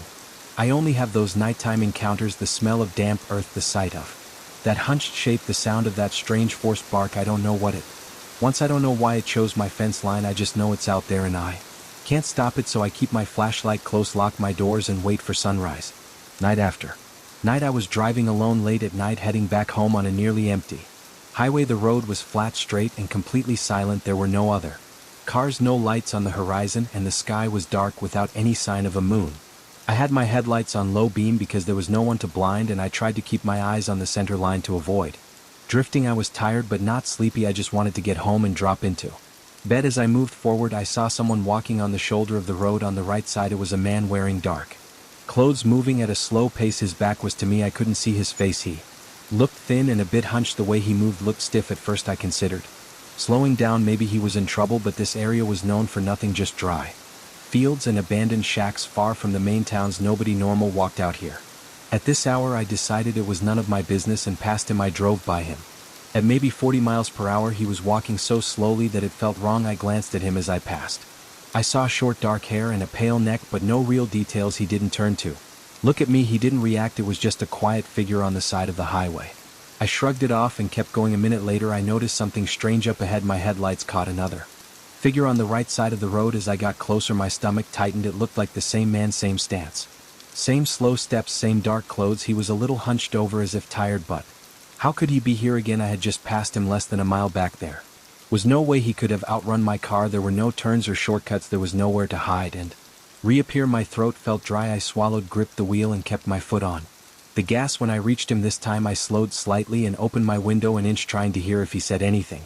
He didn't. He just kept moving. I noticed he wore worn-out pants and a thin jacket. His shoes looked dirty, as if he had been walking a long time, but there was no sign of sweat or heavy breathing. Still, I didn't see his face. I only saw the back of his head, his short dark hair, and the back of his jacket. I passed him again and sped up, going at least 50 miles per hour. I kept checking my mirrors. Nothing behind me, nothing on the fields around. I turned on the radio for comfort, but there was no reception, just static, so I turned it off and listened to the hum of the engine. My heart was beating faster than normal. I wiped my forehead with my sleeve, noticing I was sweating a bit. Even though it wasn't hot, I tried to be logical. Maybe I was imagining things. Maybe the first man and the second man were different people. Maybe it was some weird coincidence. I tried to calm down and focus on the road, but a few minutes later I saw him again, the same posture, same slow steps ahead.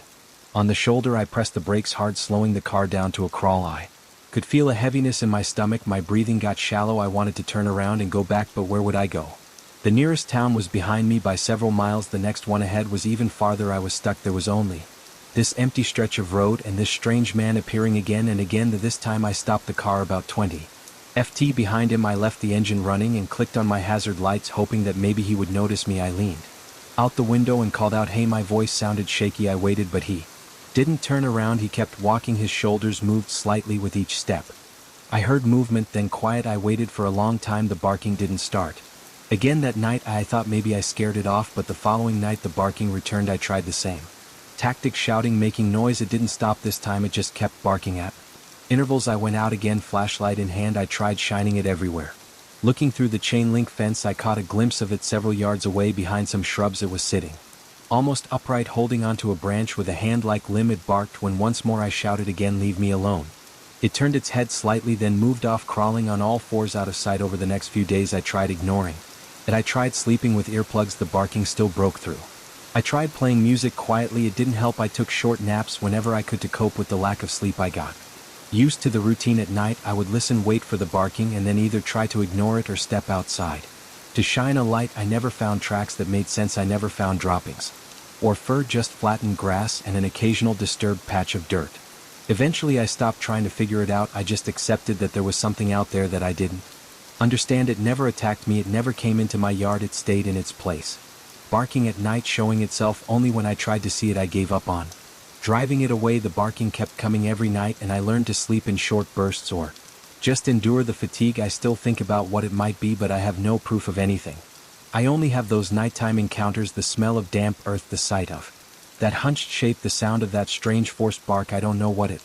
Once I don't know why it chose my fence line, I just know it's out there and I can't stop it, so I keep my flashlight close, lock my doors and wait for sunrise. Night after night I was driving alone late at night, heading back home on a nearly empty highway. The road was flat, straight, and completely silent. There were no other cars, no lights on the horizon, and the sky was dark without any sign of a moon.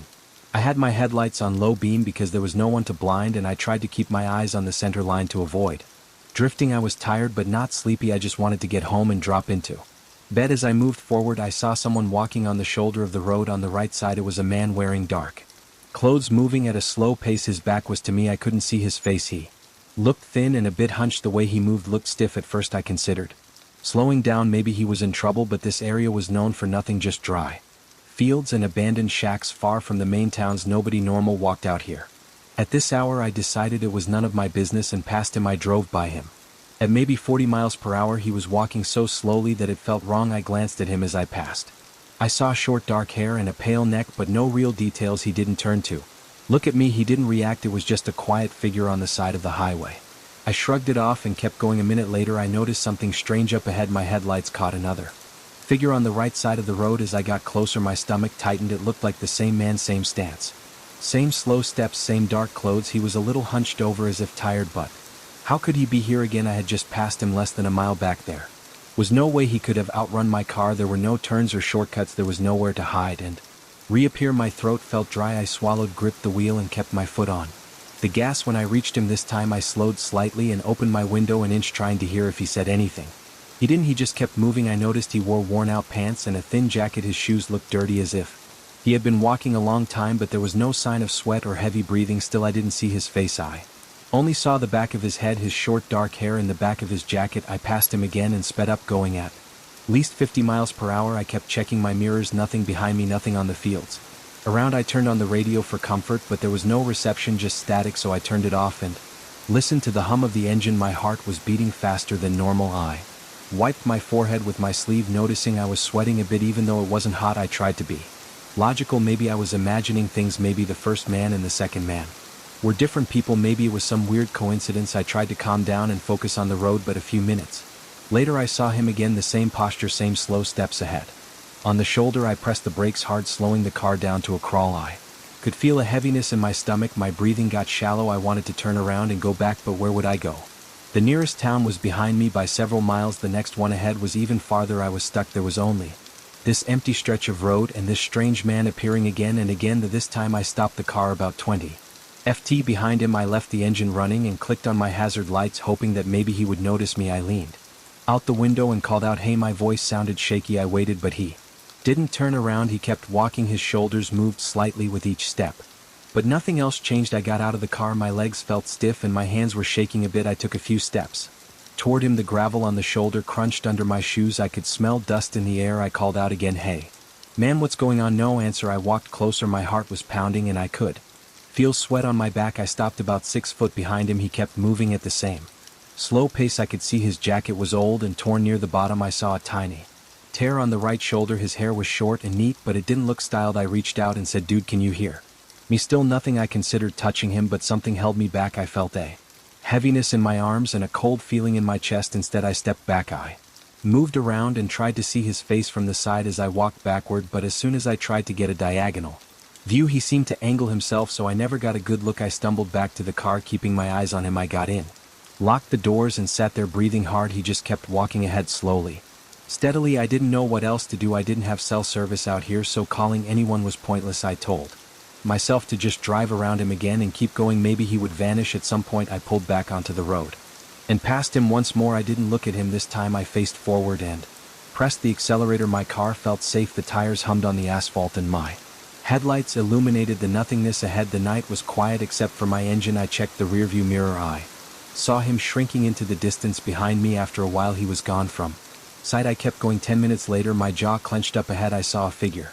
Again it was him. There was no doubt. Same jacket, same shoes, same slow dragging steps. I whispered to myself, "This is impossible." My voice echoed inside the car. I hit the brakes and stopped in the middle of the road. I turned off the engine and listened. Absolute silence. I could barely see him in the dim light. Now that I had turned off the car's headlights, I turned Then back on and he was still there about 50 feet ahead. I felt a wave of panic. In my chest I noticed my hands shaking more, my forehead was damp. I wiped it and took deep breaths. I thought about turning around and going back the way I came, even if it meant a much longer drive home. I backed up the car, feeling the tension in my shoulders. I made a U-turn carefully. The headlights swept across the empty fields. When I was facing the opposite direction, I pressed the gas pedal and headed back. The idea was to get away from whatever this was. I drove for maybe 5 minutes, feeling a bit calmer. As I moved in the opposite direction, the road behind me looked identical: asphalt, shoulder, empty fields. But then my heart sank again. In the distance, my headlights revealed a figure walking on the shoulder. It was him again. Now he was ahead of me on the same side of the road, walking away from me. Somehow he was blocking both directions. I slammed the brakes and my tires squealed. I cursed under my breath. I wanted to scream, but I held it and I moved slowly forward. He never turned around, he never changed pace. It was like he was stuck in a loop. I tried honking the horn. This time the sound was sharp and loud. It hurt my ears in the silence. He didn't react at all. I honked again, longer still. Nothing, he just kept moving. I pressed the horn and held it down. The sound filled my car and the empty surroundings, but he ignored it completely. I let go of the horn and felt my heart beating too fast. I was breathing through my mouth, my throat dry. I considered getting out again, but I was afraid. I felt a tightness in my chest and a strange tension in my legs. My head felt hot. My palms were damp on the wheel. I checked the glove compartment. I didn't have anything useful, no weapon, no flashlight. Besides the one on my phone, no phone signal anyway, just me and this never-ending figure. I decided to drive past him again, this time swerving into the left lane to keep maximum distance. As I rolled past, I tried again to see his face. I leaned over the passenger seat, keeping one hand on the wheel, but all I got was a glimpse of a pale cheek and maybe the edge of an ear. He kept his head angled down and forward. It felt like he was avoiding my gaze. I drove on. I forced myself to keep going and ignore him. I told myself to treat him like a hallucination, just keep driving until I reached a real town with a gas station or a diner, something with people. I would find help there. I would ask them to come back with me. I would show them they would see it too, or maybe they wouldn't, and I would find out I was losing my mind, but at least I would not be alone. The miles ticked by slowly. The darkness was oppressive. I turned on the car's interior light for a moment just to see my own face in the rearview mirror. I looked tired with wide eyes and sweat on my forehead. I turned the light off and focused on the road again. Another 10 minutes. I saw him again, same man, same posture, eat on the shoulder. I slammed my fist on the steering wheel and shouted, "Come on." My voice echoed in the car. I felt anger mixing with my fear. My legs were shaking. I pressed the gas pedal harder, flying by him. I didn't even look. I just felt my heart pounding and my breathing ragged. I kept driving now. At about 60 miles per hour, there was no point in going slower. He would appear no matter what. I saw him again after what felt like another eternity on that empty road. The same spot on the shoulder, the same slow steps. I gripped the steering wheel so hard my knuckles hurt. This time I didn't slow down. I rolled down my window all the way, and as I passed I screamed, "Who the hell are you?" My voice broke a bit at the end. No answer, no reaction. I kept going. I started to notice that every few minutes he would appear. Each time he looked exactly the same. Nothing changed about him. His clothes were always the same. His steps were always the same. He never got tired.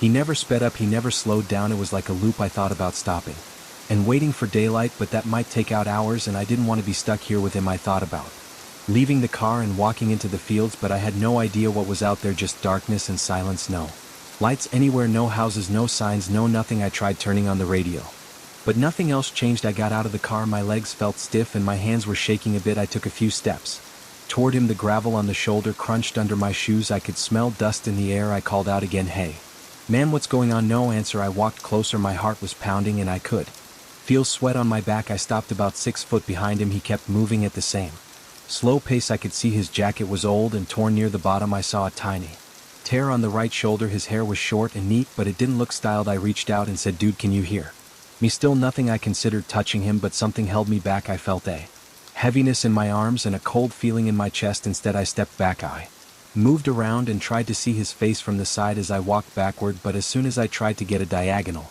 view, he seemed to angle himself, so I never got a good look. I stumbled back to the car, keeping my eyes on him. I got in, locked the doors, and sat there breathing hard. He just kept walking ahead slowly, steadily. I didn't know what else to do. I didn't have cell service out here, so calling anyone was pointless. I told myself to just drive around him again and keep going. Maybe he would vanish at some point. I pulled back onto the road and passed him once more. I didn't look at him this time. I faced forward and pressed the accelerator. My car felt safe. The tires hummed on the asphalt and my headlights illuminated the nothingness ahead. The night was quiet except for my engine. I checked the rearview mirror. I saw him shrinking into the distance behind me. After a while he was gone from Sight I kept going. 10 minutes later, my jaw clenched up. Ahead I saw a figure.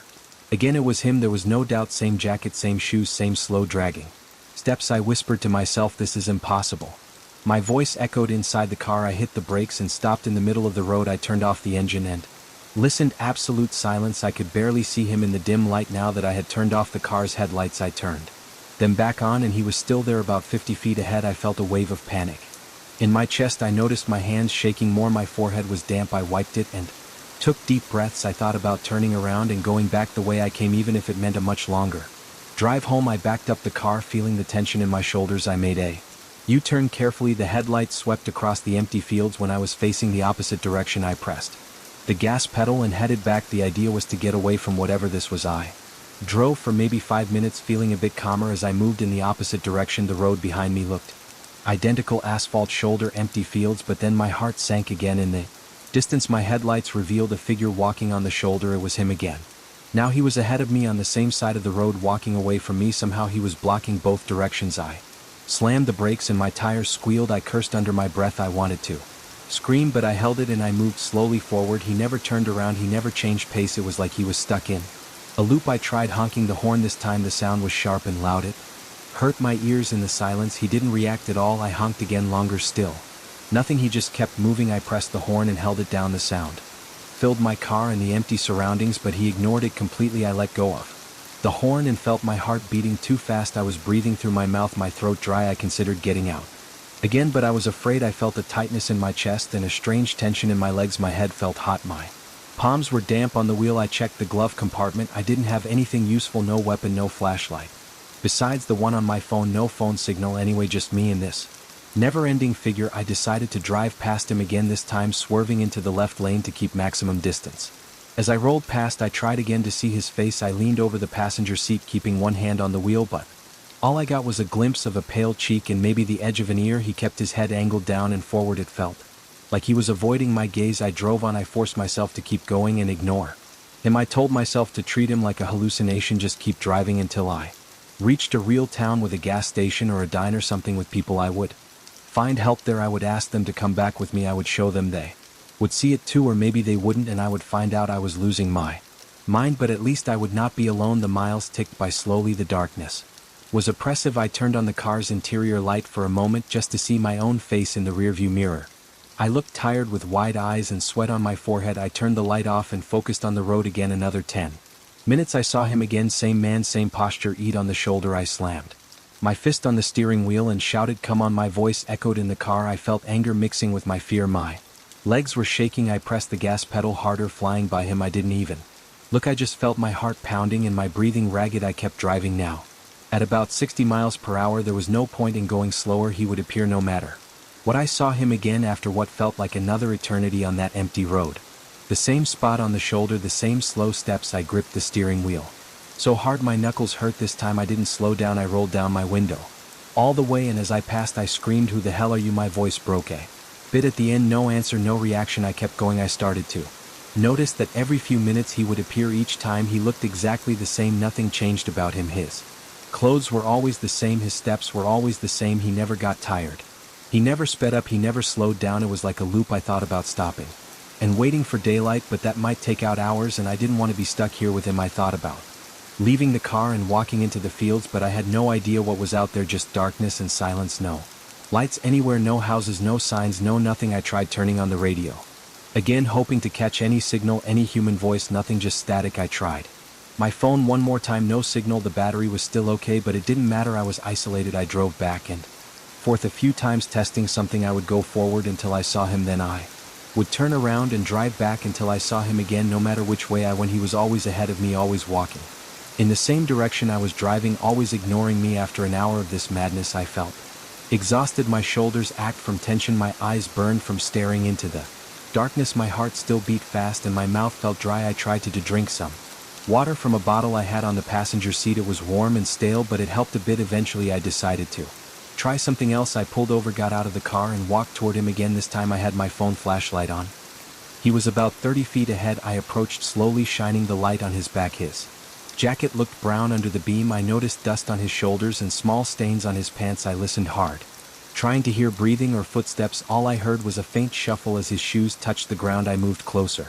My heart pounding in my ears, I lifted the flashlight and tried to step to the side to see his face. I moved quickly for a split second. I saw part of his cheek and his eye. His eye looked normal, just an eyebrow, I think, but the moment I tried to get a full look, he seemed to shift position smoothly. I stumbled back, losing my footing for a second. He kept walking away. I reached out with my hand and tried to grab his shoulder. My fingers touched fabric. For a moment it felt like a normal jacket, rough and worn, but as soon as I closed my hand there was nothing there. It felt like he slipped forward just enough that I missed. I tried again. I lunged toward him, my arm outstretched. I ended up grabbing empty air and almost fell forward. My heart pounded. I felt my chest tight, lightening. My breathing was shallow and fast. I turned around and ran back to the car. I slammed the door and locked it. I looked in the rearview mirror and saw nothing behind me. I turned my head forward and there he was again ahead on the road, still walking away. I didn't know what else to do. I felt trapped. My body was tired. My mind was racing. I pushed the gas pedal and drove toward him one more time. As I got closer, I turned the wheel and tried to go around him on the left. He stayed on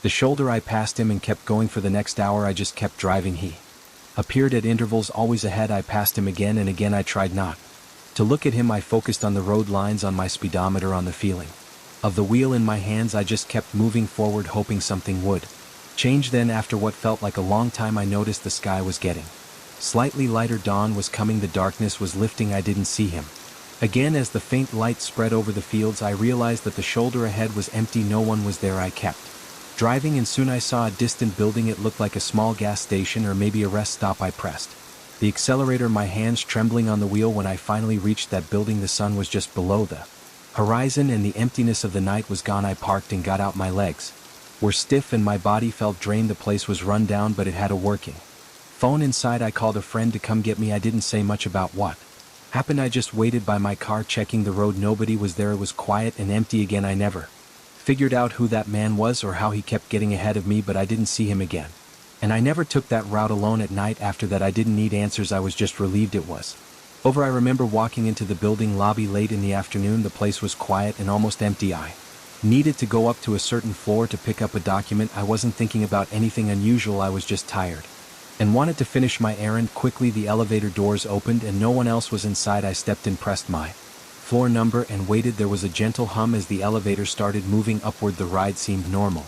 After a few seconds the elevator slowed and stopped earlier than my chosen floor. The doors slid open. I looked into the hallway. There were no people waiting. I saw no feet, no shadows, no movement. It was quiet. I couldn't hear anyone approaching. I waited a moment. No one stepped inside. I thought maybe the elevator had stopped by mistake or someone had pressed the button, but walked away. I reached toward the control panel to press the closed door button. Suddenly I felt it, a shift in the air, a slight movement inside the elevator, the kind of feeling you get when someone steps past you, their body displacing the air. I heard no footsteps, no breathing, nothing, but it felt as if another person had just entered. It was like the weight of the room changed. I couldn't see anyone. The hallway still looked empty. The doors closed on their own. I felt my stomach tighten. I looked around inside the elevator, just me and empty space. The walls, the buttons, the overhead lights, my reflection on the brushed metal surface. Nothing else. I stood there uncertain. Maybe it was my imagination. I tried to steady myself, focusing on the floor numbers as the elevator resumed moving. As the elevator rose, I tried ignoring the odd feeling, but it lingered. I couldn't shake the sense that I was not alone. I moved slightly, shifting my weight. I listened carefully. Nothing. I didn't see anyone, but I felt someone or something close. I stepped toward the control panel, pressed my floor button again as if to confirm. The elevator kept going. Everything looked normal. The panel lit up as expected. Then the elevator stopped again. At another floor the doors opened. This time I put my head out into the hallway. Still no one there. I called out, hello. No response. I listened for footsteps. Silence. Suddenly as I tried to step back inside I felt pressure. Something blocked my path. It felt like a person standing in the doorway, but I saw no one. I moved my arm through the space. My arm stopped against something solid yet invisible. I could feel fabric like clothing. I could feel resistance, but my eyes saw only empty air. I panicked and tried stepping back. The presence moved inside with me, forcing me away from the doorway. The doors closed. I was trapped with it. I backed against the elevator wall. My heart was pounding and I could feel sweat building on my palms. I pressed the emergency call button. No sound, no response. I tried the alarm bell. Nothing happened. I pressed all the floor buttons, hoping the elevator would stop at the next floor and I could jump out. The presence stood between me and the door, blocking any escape. I could feel it. They're so close, yet I saw nothing at all. I tried talking. Who are you? What do you want? No reply. I reached out carefully. My hand touched something like a shoulder. It felt solid. I tried pushing it. It pushed back harder. I stepped to the side. Trying to slip past it, I felt an arm or something pressing into my chest, shoving me back toward the rear wall. I stumbled and nearly fell. I tried pressing the open door button again over and over. The elevator ignored me. It continued moving, but I couldn't tell if we were going up or down. My stomach felt heavy, and my breathing was shallow. I tried yelling for help. My voice sounded desperate and loud in the cramped space. No one answered. The presence remained silent. I swung my arm through the air, hoping to hit something. I made contact with what felt like a torso. It felt like punching a solid human body. In response, it grabbed my arm. I felt strong fingers dig into my flesh, twisting my arm until I cried out in pain. I stopped struggling and it released me. I leaned against the wall, rubbing my arm. I tried pressing the emergency intercom button again. No sound came. I tried the elevator's phone panel, pulling it open. The phone was there, but no dial tone. Dead. I slammed it back in frustration. I needed to get out. I tried reaching up to the ceiling hatch. It was locked. I pulled and pried, but it wouldn't budge. The presence stood beneath me, holding my leg at one point, preventing me from climbing. I kicked out, hitting something solid. It retaliated by pushing me hard into the wall. My head hit the metal and I saw spots. For a second I touched the door seams, trying to pry them open with my fingers. I managed to get a small gap. I put all my strength into pulling, feeling my nails strain. The presence grabbed my arm and twisted it away. The pain made me let go. I tried again and again. Each time it stopped me with brute force. I took out my phone. No signal. I tried anyway. Nothing. I turned on the flashlight and shined it around. Nothing unusual, just an empty elevator. But when I moved the light around where I felt the presence, it showed nothing. I swung my keys in front of me and they struck something invisible. The keys stopped in midair. I felt the tug as the presence tried to knock them from my hand. Eventually it succeeded and my keys clattered to the floor. I snatched them back quickly. I pressed myself into a corner, trying to think. I couldn't see it, couldn't reason with it. It wouldn't speak. It only responded with force. I tried slowly approaching the door. The elevator stopped once more. The doors opened slightly, revealing a hallway. I lunged forward, trying to slip out. The presence slammed me back inside. The door closing, I yelled at it, cursed at it, but it stood silent. I punched the wall, feeling the pain in my knuckles. I tried again with the alarm button. Stepped inside and started descending. I needed to get out of that building and away from whatever was in that elevator. As I walked down the stairs, I could still feel the lingering touch of those invisible hands, the silent, solid body that wouldn't let me leave. I reached the lobby, eventually passed through the doors and stepped outside. The air felt different, open and free. I never understood what happened in that elevator. I never saw anything written about it later. Nobody told me they had a similar experience. I never reported it. I just never went back into that building's elevator again. If I had to go there, I would take the stairs. Every time I reached the sidewalk and felt the tension still in my shoulders. My clothes were damp with sweat and my hands shook a bit, but I was alive and I was outside. I stood there for a while, breathing, looking at the building's facade, trying to make sense of it. Then I decided there was nothing to understand. It just happened. I walked away, grateful to be out. I was sitting at my desk in the small room I use as an office. It was late, probably around 2 in the morning. Maybe a bit later. I had all the lights on because I hate working in dim light, and I had my laptop open with some documents scattered around the table. My back was to the window. I had not bothered to close the blinds because I usually don't see anything outside at that hour. There are no street lights right behind my house. There are just a few shrubs and some fencing. It's mostly just darkness out there. But that night I glanced at the window. When I leaned back in my chair, I saw my reflection, and I saw someone else's reflection behind me, someone or something that looked humanoid. I froze. My heart started beating harder. I turned around right away. There was no one there. The room was empty. I looked at the chair behind me. It was just a chair. There were some boxes in the corner, but no person there. I looked under the table behind the door, even though that made no sense. Nothing. Then I looked back at the window. The figure was still there. It was right behind me in the reflection. It looked like a person-shaped shadow standing completely still. I saw no face. It was like a dark outline, taller than me, maybe by a few inches. I stared at it. I tried to make out more details. I lit only by the ceiling light. The figure was still visible. Its presence was not affected by the brightness level. I turned all the lights off in the room and turned on the hallway light instead. I looked back and the figure was still there, darker but present. I started to feel a kind of tension in my chest, like I wanted to leave the house entirely, but I also felt drawn to this strange situation. I could not understand what was happening. I decided to try something else. I grabbed a piece of paper and held it behind me while looking at the reflection. I wanted to see if the figure would become partially blocked. I held the paper up, moving it around. My reflection showed me holding a piece of paper behind myself. The figure still appeared as if it was behind the paper, unchanged. It was not affected by objects I introduced. I tried standing so close to the window that my reflection almost filled the entire glass. The figure still managed to appear behind me, as if it shrank or positioned itself perfectly to remain visible. This made me feel even more uneasy. I began to sweat. I wiped my forehead with my sleeve. My breathing got shallow. I tried to slow it down. I pulled the blinds down again and left them down. I decided I would not look at that window anymore. I backed away, turned off the light, and left the room, but after standing in the hallway for a few minutes, I felt like I needed to check again. I went back inside and lifted the blinds a bit to peek. The figure was still there. I let the blinds fall closed. My throat felt tight. I took my phone and tried calling a friend. It rang a few times. No answer. It was late. After all, I didn't leave a message. I didn't know what to say anyway. I thought about calling the police, but what would I tell them there was no intruder, just a strange reflection that only I could see. They would say it was a prank or my imagination. I wasn't hallucinating. I was sure of that. I could see everything else clearly. I could touch things, feel things. The only oddity was in that window. I went to the kitchen and grabbed a small flashlight. I returned to the office and shone the flashlight at the glass. I tried different angles, but the figure remained unchanged. It was like it did not depend on the lighting the flashlight beam showed me.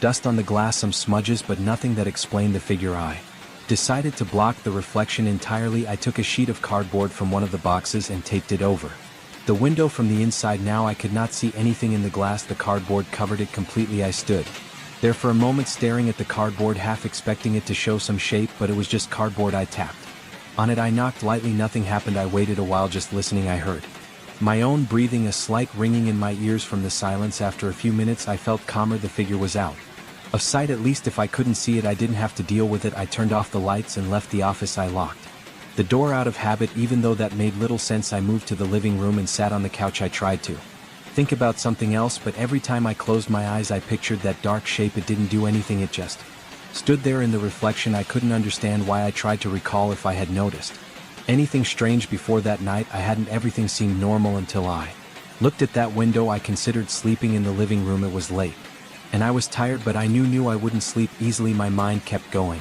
back to that figure. It hadn't made any noise or tried to touch me. It was just there staring at me from the reflection. I wondered if it would still be there the next day. What if it disappeared? By morning I got up and went back to the office door. I listened at the door. Nothing. I opened it and turned on the light. The cardboard still covered the window. I stood in front of it hesitating. Then I slowly removed the tape and took the cardboard down. I looked at the glass again. My reflection came into view behind me. The figure was still there, unchanged. I let out a shaky breath. The figure didn't leave. It didn't do anything. It just waited. I felt sweat trickling down my back. My eyes were dry from staring so long. I lowered the blinds and put the cardboard back up. I left the room and closed the door. I decided that I would not look at it anymore tonight. I would wait until morning and see if something changed. For now I just wanted to sit in the living room, leave the TV on for some noise, and try to calm down. I walked to the living room, turned on the TV and turned the volume to a low level. I sat on the couch and tried to listen to the quiet sound. I tried not to think too much. I kept feeling that tightness in my chest. I tapped my foot on the floor, trying to release some tension. After a while I got up to get another glass of water. My throat was still dry. I drank slowly. The kitchen felt safe. It was quiet and there were no windows facing that side. I stood there leaning against the counter. I could feel my heartbeat slowing a bit, but my mind was still racing. I looked at the clock. It was close to 3 o'clock in the morning. I decided not to go back to the office for the rest of the night. I turned off a few lights, leaving only the living room lamp on. I lay down on the couch with my phone in my hand, just in case I thought about calling someone again, but it was too late. I just lay there listening to the quiet sounds of the house, waiting for morning. I knew that behind that closed office door, covered by cardboard and blinds, the window reflection still had that figure. I couldn't explain it. I couldn't get rid of it. I could only wait and see what happened next. I knew something was wrong with the apartment. From the very first day I moved in, the place looked normal enough. An old 2-room unit on the second floor of a building that stood at the end of a quiet street. The walls were a dull off-white. The floors were worn hardwood, and the smell of old varnish and stale air lingered everywhere. There was a small kitchen, a cramped living room, and a single bedroom with a narrow window facing a fire escape outside that window.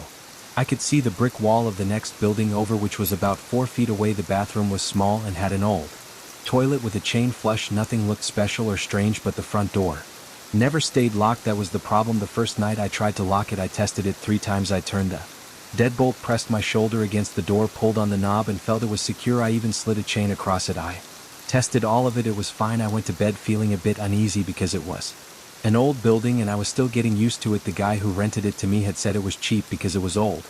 He didn't mention anything else. The next morning the door was open. The chain was hanging loose and the deadbolt was disengaged. The door was open about an inch or two, just enough that I saw light In the hall I stared at it trying to remember if I had maybe gotten up in the night or forgotten something, but no, I was sure I had locked it. I felt a tightness in my stomach and a heaviness in my chest. I walked over, looked into the hallway, saw nothing but empty space and closed it again. I locked it carefully, then got on with my day. I just assumed I had made some stupid mistake. That was the first day. The second day the same thing happened. I began to get annoyed and a bit anxious. I decided to test it more carefully. I locked the door, slid the chain, and then pushed a heavy chair in front of it. I took a picture, tested all of it. It was fine. I went to bed feeling a bit uneasy because it was an old building and I was still getting used to it. The guy who rented it to me had said it was cheap because it was old.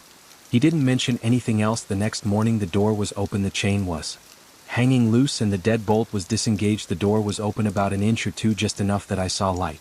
In the hall I stared at it trying to remember if I had maybe gotten up in the night or forgotten something, but no, I was sure I had locked it. I felt a tightness in my stomach and a heaviness in my chest. I walked over, looked into the hallway, saw nothing but empty space and closed it again. I locked it carefully, then got on with my day. I just assumed I had made some stupid mistake. That was the first day. The second day the same thing happened. I began to get annoyed and a bit anxious. I decided to test it more carefully. I locked the door, slid the chain, and then pushed a heavy chair in front of it. I took a picture with my phone, then I went to bed. I woke up around 7 the next morning and saw that the door was open again. The chair was pushed aside, the chain was off. I looked around the apartment checking if anything was missing. Nothing was gone and the apartment looked the same. I checked my phone's camera roll and saw the photo I had taken. The date and time were there, so I knew I hadn't imagined it. I felt my pulse in my neck and some sweat on my palms. I wiped them on my pants and tried to stay calm. I spent the next day on the phone with the landlord. He said he didn't know what I was talking about. He said the door had worked fine for the last tenant. He said maybe I wasn't locking it right. I told him I'd locked plenty of doors in my life and I knew how. He just said he'd come by and look at it. He never did. I decided to get new locks. I went to a hardware store and bought a new deadbolt, a couple of padlocks, and a thick chain. I spent the afternoon replacing the old lock with the new one. I tested them all. I locked and unlocked them a dozen times. I was sure they worked. That night I set up my old laptop as a makeshift security camera near the kitchen facing the door. I used a simple webcam program that recorded on motion detection. I wanted proof of what was happening. I went to bed feeling on edge.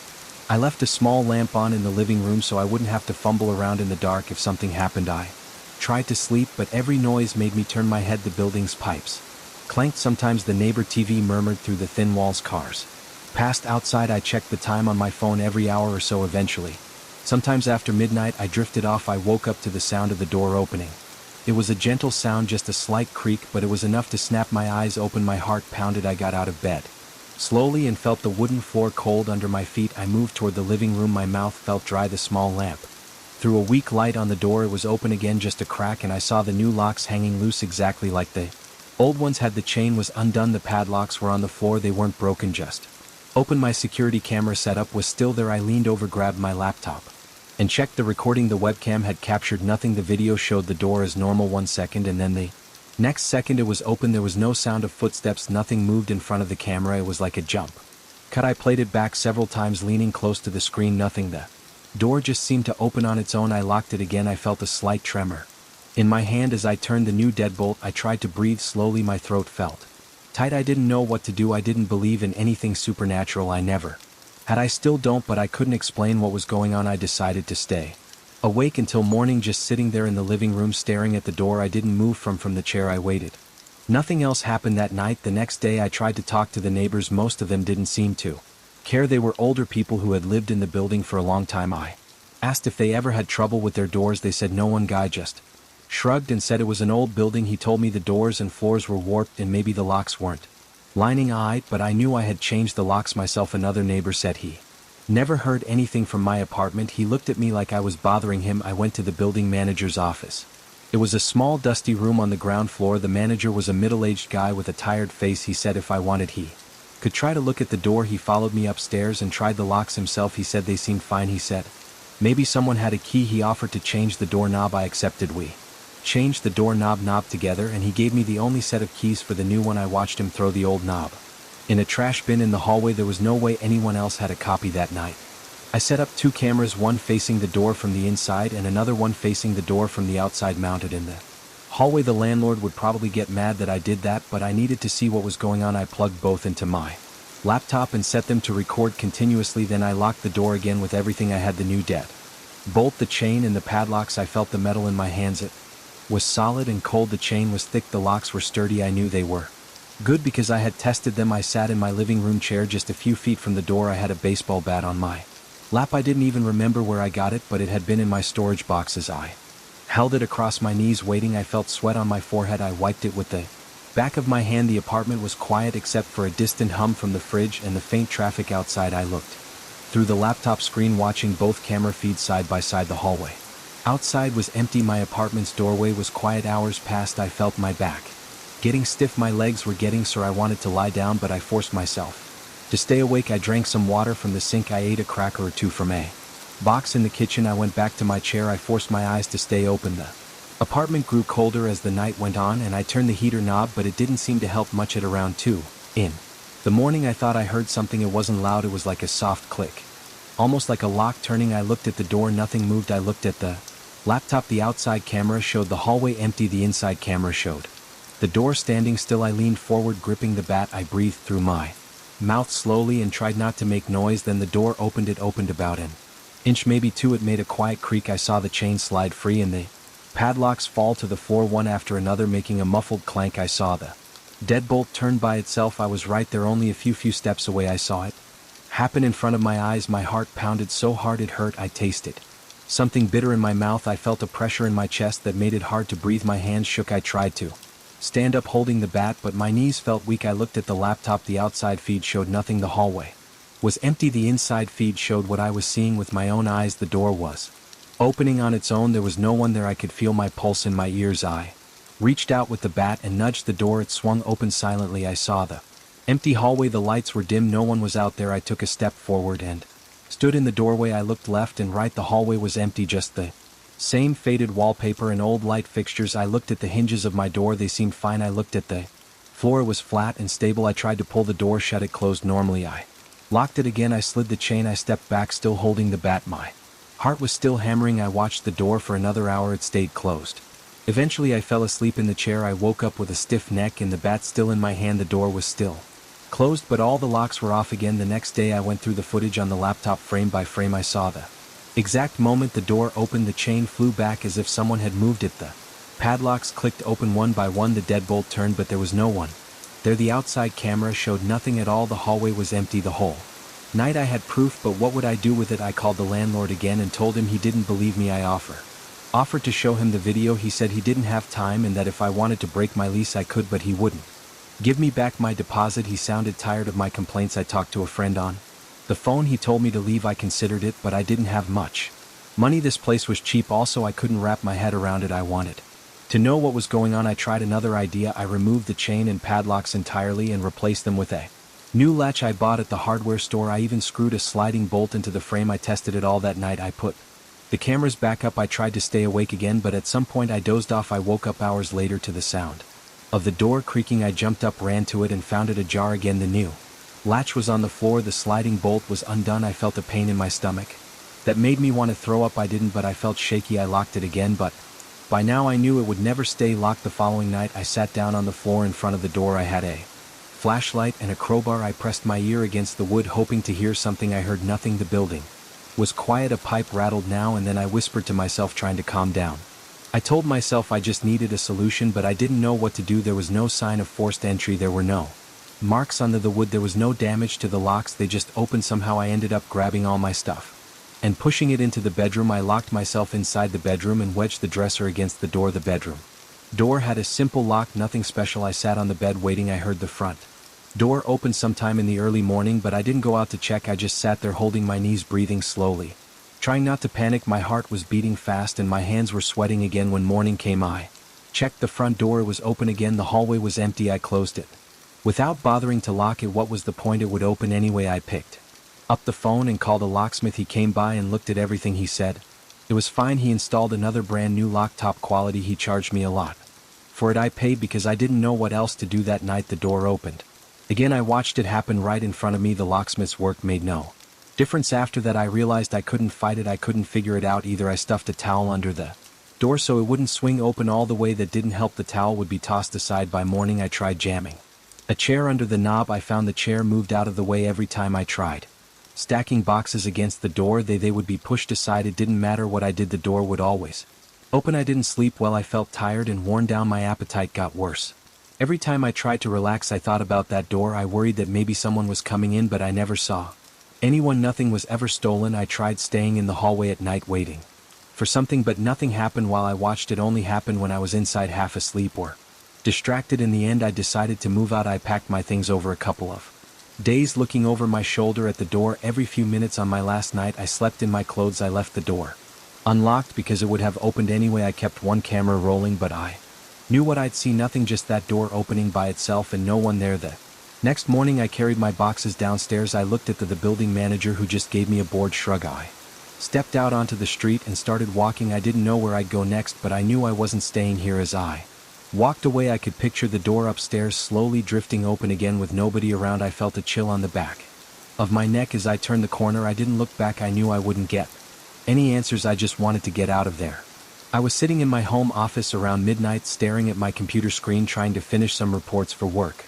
The lights in the room were on, but the rest of the house was dark. The street outside was quiet. I was alone at home, and I hadn't spoken to anyone in hours. The silence felt normal until I felt a slight tap on my shoulder. It was a light pressure, just one tap. I turned around fast, expecting to see someone standing there, but there was nothing. I stood up from my chair. Right after feeling that tap I glanced behind me, checked my office door, and looked around at the empty space. There was my desk, my chair, the shelves with a few binders, and the small couch in the corner. The door was closed and I hadn't heard it open. There was no one in the room. My house wasn't big and I knew no one else was supposed to be inside. I double-checked the windows. They were all closed. I was a bit tense, but I didn't say anything out loud. I just tried to breathe normally. I rubbed my shoulder where I thought I felt that tap. There wasn't any pain. Nothing felt strange on my skin. I looked around again. The air felt still. My office lamp was shining on the papers spread out in front of me. Nothing was unusual in my immediate view. I stepped out into the hallway. The hallway light was off, so I flipped the switch. The bulb came on steady. The hallway looked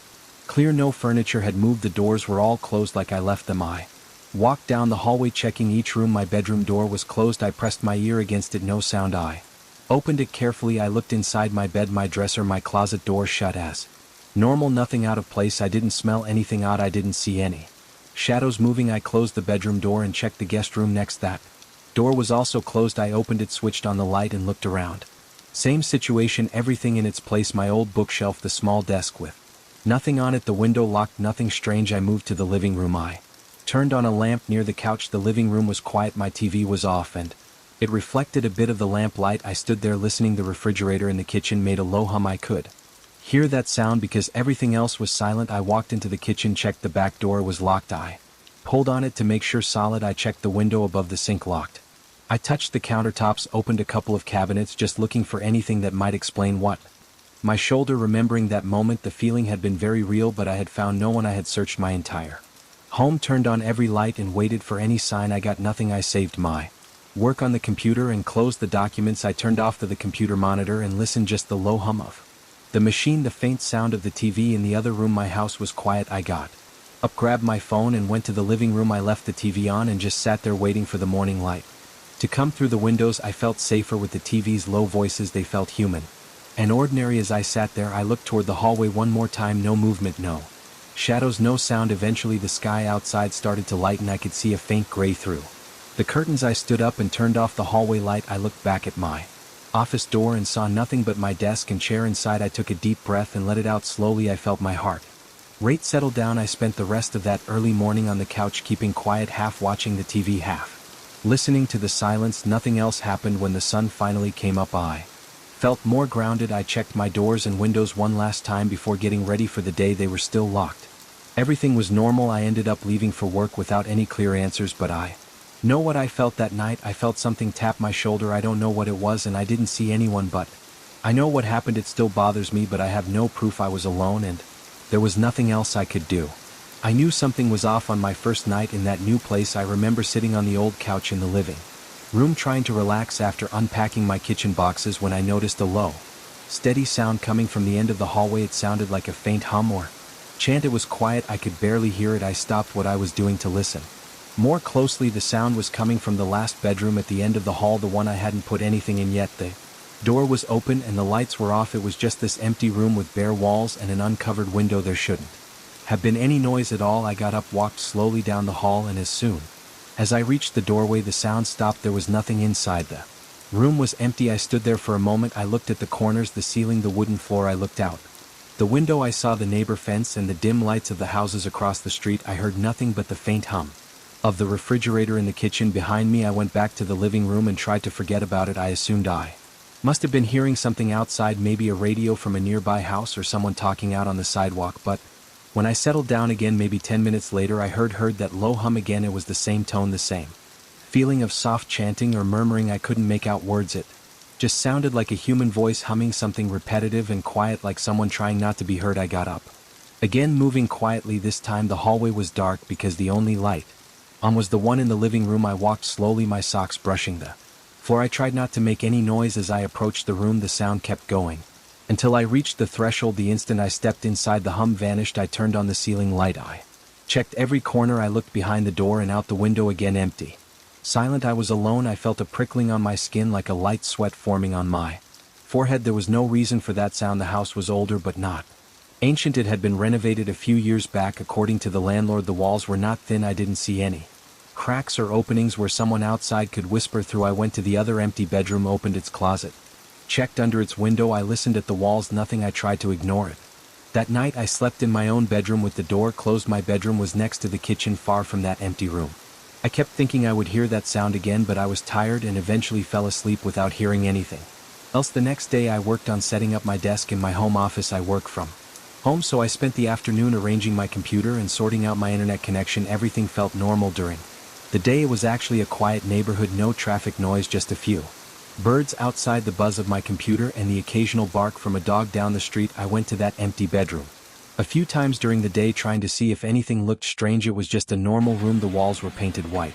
The window faced the front yard. The floor was wooden and had no rugs, yet it was just an empty space. There were no hidden doors or loose floorboards. I tapped on the walls a bit, trying to see if there were hollow spots. Everything sounded solid. That night after dinner I sat in the living room again. I left the door of the empty bedroom open. I sat there in silence with the TV off, just to see if I would hear it again. It took about an hour, but then I caught it, a low, steady humming sound, like a voice without words, coming from that room at the end of the hall. I felt a chill. My heart started beating faster. I stood up slowly. This time I didn't walk straight there. I tried stepping lightly on the floor, making almost no sound. I wanted to catch it still humming. As I got closer, it kept going. I reached the doorway and I heard it more clearly. It was definitely a human voice. It was a calm, steady hum. The pitch was low. I tried to peer in without stepping inside. I leaned my head past the door frame to see into the room, but there was no one. The window was shut. The floor was empty. Then I took one step in and instantly it stopped. I felt the hair on my arms stand up. I checked behind the door again. I looked at the ceiling. I even opened the window to see if someone was standing outside. Nothing. The street outside was empty. Just a couple of parked cars and a dim porch light across the street. I closed the window and went back to the living room. I sat down again, thinking maybe I should record this. I took out my phone, opened a recording app, and waited. About 30 minutes later I heard it again. This time I started recording immediately. I held my phone in my hand, got up slowly, and crept toward the room. I kept the phone aimed forward. The voice kept humming until I reached the doorway.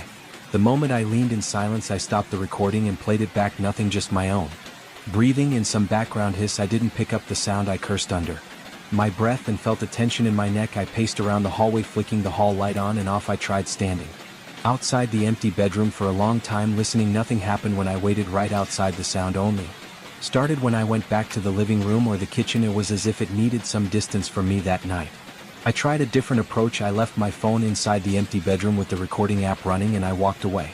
I went to my bedroom, closed the door, and waited. About an hour later I walked back to retrieve the phone. I stopped at the doorway first to listen. Nothing. I stepped inside and it was silent. I grabbed the phone and checked the recording. I heard a faint hum in the background for a few seconds around the middle of the recording, but it was very quiet and cut off suddenly. No clear pattern, no voice that I could identify as male or female, just a low hum. I listened to it again and again, and it always sounded the same, just a few seconds of humming and then nothing. Over the next few days I started feeling uneasy in my own home. I found myself avoiding the hallway at night. I tried to focus on my work and my daily routine. I made sure I had music playing during the evenings. Sometimes I wore headphones to distract myself, but sooner or later when I turned off the music or tried to watch TV quietly, I would hear that humming coming from the empty bedroom. I tried knocking on the wall of the hallway. While the humming was happening, it stopped immediately. I tried calling out, asking if anyone was there. No response. I checked the attic, just an empty space with insulation and no sign of animals. I checked the crawl space under the house.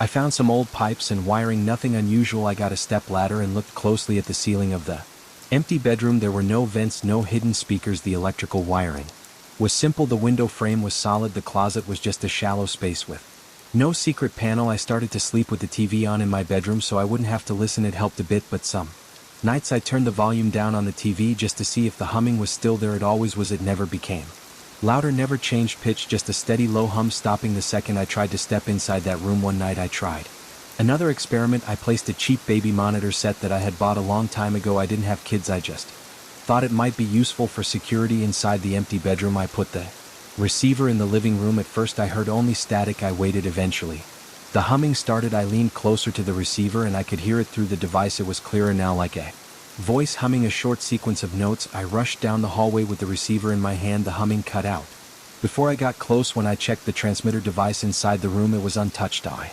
started feeling anxious. Whenever evening came, my appetite got worse. I felt tired and nervous. I thought about calling the landlord, but what would I say that I was hearing some humming in the empty bedroom that vanished every time I checked? He'd think I was imagining things. I considered calling a friend over, but I was embarrassed, plus I didn't want to drag anyone else into this weird situation. I tried sleeping in the empty bedroom one night just to see what would happen.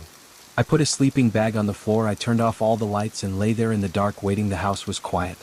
After a long time I started to doze off. Then I heard the humming again. It sounded distant now, like it was coming from somewhere else, but it was definitely the same sound. I sat up. The humming stopped immediately. I waited, breathing hard, my skin damp with sweat. I could smell the dust of the wooden floor. The room felt cold. I waited for hours, but it didn't start again. As long as I stayed inside. The next day I felt drained. I was annoyed and angry. I tried talking out loud in the empty bedroom, saying that I didn't want any trouble, that I just wanted to live in peace. I didn't expect any answer and I got none. It was still just a room, bare and quiet. After 2 weeks I couldn't take it anymore. I decided I had to do something more drastic. I borrowed a friend's handheld tape recorder. It was an old device, something that could pick up sound differently than my phone. I set it up in the hallway outside the empty bedroom, recording non-stop, and I stayed in the living room. I kept the TV off and the lights dimmed. The humming started again. I could hear it clearly from where I sat. I waited a few minutes to make sure it was steady. Then I crept down the hallway and slowly moved the tape recorder closer. As soon as I got near the door, it stopped. When I played back the tape, I got a few seconds of the humming, but it was faint. I tried leaving the house late at night, standing in the front yard to see if I could hear it through the open window. I opened the window of the empty bedroom and stood outside with the baby monitor receiver. I heard nothing. Only when I went back inside and settled in the living room did it start again. The humming was always inside, always from that room, and always gone. As soon as I approached, I felt stuck. I didn't want to move out again. I had just settled and paid deposits, connected utilities, but I started avoiding nights in the living room. I spent more time in my bedroom with music playing. Still, I was curious. One evening I tried sneaking up from the kitchen side, walking slowly, crouching low, trying not to cast a shadow. The humming continued until the moment I peeked inside, then silence. I never got used to it. Every time I heard it, I felt my heart thump harder. My hands got clammy. My breathing turned shallow. I thought about putting furniture in that room, maybe turning it into a storage space or a guest room, but I didn't want to spend time in there. The thought of arranging furniture while that strange humming might start and stop behind my back made me feel sick. Eventually I started wearing earplugs at night. I turned on a fan in my bedroom so I wouldn't hear it. Some nights I managed to ignore it. Other nights I gave in to my curiosity and stepped out into the hallway. It was always the same pattern: hum when I'm away, silence when I get close. I never found a source. I never found a speaker or a hidden device. I never saw anyone inside the room. I tried calling out if someone is there, say something. No words, just humming. When I wasn't looking, I tried shining a flashlight through the doorway from a distance. I saw nothing. I moved in a small chair and placed it against the wall facing the door, hoping to trick whoever or whatever it was, but it didn't help. In the end, I just learned to live with it. I avoided spending quiet evenings in the living room. I played music or kept the TV loud. Sometimes I left the house after dark, going for a drive just to avoid the tension. When I came back late, I went straight to my bedroom. In the morning, everything felt normal again. The empty room was just a room with four walls and a window.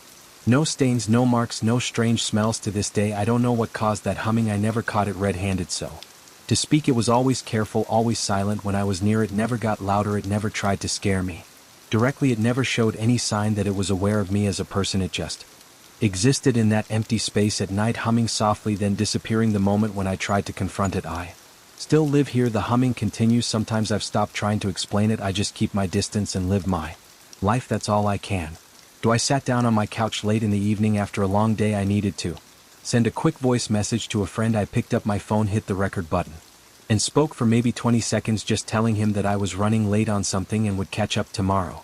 There was nothing unusual in the room. My apartment was quiet, the windows were closed, I was alone, and it was just a quick message. When I played it back to check if my voice was clear enough, I noticed something strange behind my own words. There was another voice, very faint, whispering something I couldn't understand. I paused the playback and stared at the phone screen. I thought I must have picked up some random noise from the street, but I'd been sitting right in the middle of the living room and everything was silent.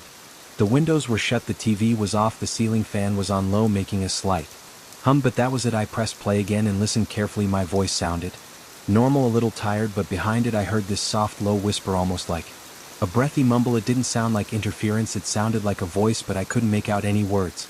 I felt my face get warm. I held my breath and played it again. My own words were, "Hey man, I'm just checking in, I'll send you the details tomorrow," and over that faintly something like SH. I couldn't tell if it was male or female, it was too quiet. I tried increasing the volume. I heard my own voice get louder, but the whisper still stayed distant, like it was behind a wall. I listened maybe 5 times in a row. Each time I felt a small chill on the back of my neck. My apartment was still dead quiet. I glanced around, the kitchen light was off, the hallway was dim, no one else was there. I decided to record another message. I didn't say anything too meaningful, I just said testing and then stayed silent for a few seconds. Before stopping the recording, I played it back. My voice came through, testing. And then total silence, no whisper. I told myself I must have imagined it the first time. Then I went back to the original message. The whisper was still there. I tried sending it to my friend. I wrote a quick text telling him to listen and asked if he heard anything weird. He didn't reply right away and I felt stupid sitting there waiting for him to say something. I got up, turned on the kitchen light and walked around. I checked the windows, they were all closed. My apartment was on the 3rd floor facing a quiet courtyard. No one should be outside. Whispering, my heart was beating a little faster for no good reason. I took a drink of water, leaning against the kitchen counter. I tried to think of a logical explanation. Maybe my phone microphone picked up some electronic interference. Maybe the phone speaker was acting up. I decided to try another test. I made a new recording. This is a second test. I'm alone, I'm just testing my phone. I paused, then ended the recording. I played it back, perfectly normal, no whisper. I sat down again on the couch, put my phone on the coffee table and went back to the first recording. The whisper was still there. I took a pair of headphones out of the drawer and plugged them into the phone's jack. I listened through the headphones to be sure. This time with the headphones the whisper seemed a bit clearer, but still impossible to understand. I could hear soft breaths, like someone standing just behind me, speaking too quietly to catch the words. I turned around, no one. I felt the hairs on my arms stand up. I got up and checked the bedroom and bathroom. I opened the closet, nothing, no sign of anyone. I don't live with anyone, there's no roommate. I was alone. I tried to ignore it. I went to the kitchen and made myself a quick snack, a sandwich. I didn't feel hungry, but I needed to do something normal. I ate, standing up, looking around my quiet apartment. Everything seemed normal. The fridge hummed softly, the overhead light buzzed a little outside. I couldn't hear much, maybe a distant car, but no voices, no whispering. My phone buzzed. It was my friend. He sent me a text. I hear something weird in the background. What the hell is that? I felt my stomach tighten, so I wasn't imagining if someone else could hear it too. I typed back, I don't know, I was alone. He replied with a voice message. I played it. Dude, that's creepy. It sounds like someone is whispering. Are you sure no one was there? His voice was steady, but I could tell he was a bit freaked out too. I decided to try to replicate it again. I sat in the same spot, turned off the fan, and recorded Ed the same phrase I said the first time. Hey man, I'm just checking in, I'll send you the details tomorrow. I tried to speak in the same tone. I pressed stop and played it. Nothing but my voice, totally normal. I tried again. I repeated the phrase a third time, just my voice, no whisper. I went back to the first recording and played it again. The whisper was still there. It hadn't gone away. It was as if it was burned into that first message. I tried editing the file on my phone, trying to isolate the sound. I replayed it over and over. I tried holding the phone against my ear. I could almost feel my pulse in my head as I listened, straining to catch a single word. It was just a soft hissing, like but it definitely sounded like speech, not static. I felt a drop of sweat run down my back. My shirt clung to my skin. I realized I was breathing a bit faster than normal. I walked over to the front door and looked through the peephole. The hallway outside was quiet. The faint glow of the corridor light was still. No sounds. I opened the door and stepped into the hallway. No one was around. I stood there for a moment listening. Nothing but silence. I went back inside and locked the door. I checked every room.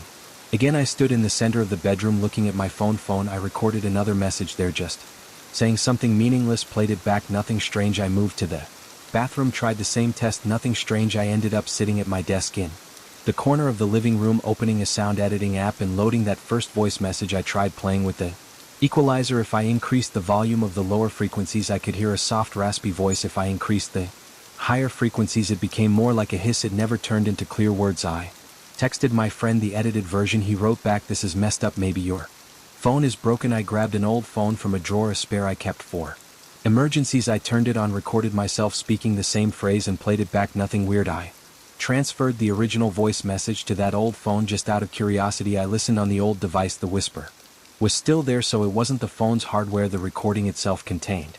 That voice, I couldn't explain it. I felt a pressure in my chest. I rubbed my eyes and took a deep breath. I needed to calm down. I tried calling my friend. I told him again that I was alone in the apartment when I recorded the message. He believed me, but he didn't have any explanation. He said it might be some weird audio glitch. I said that didn't make sense. He didn't know what else to say. We hung up and I sat there alone again. I decided to record.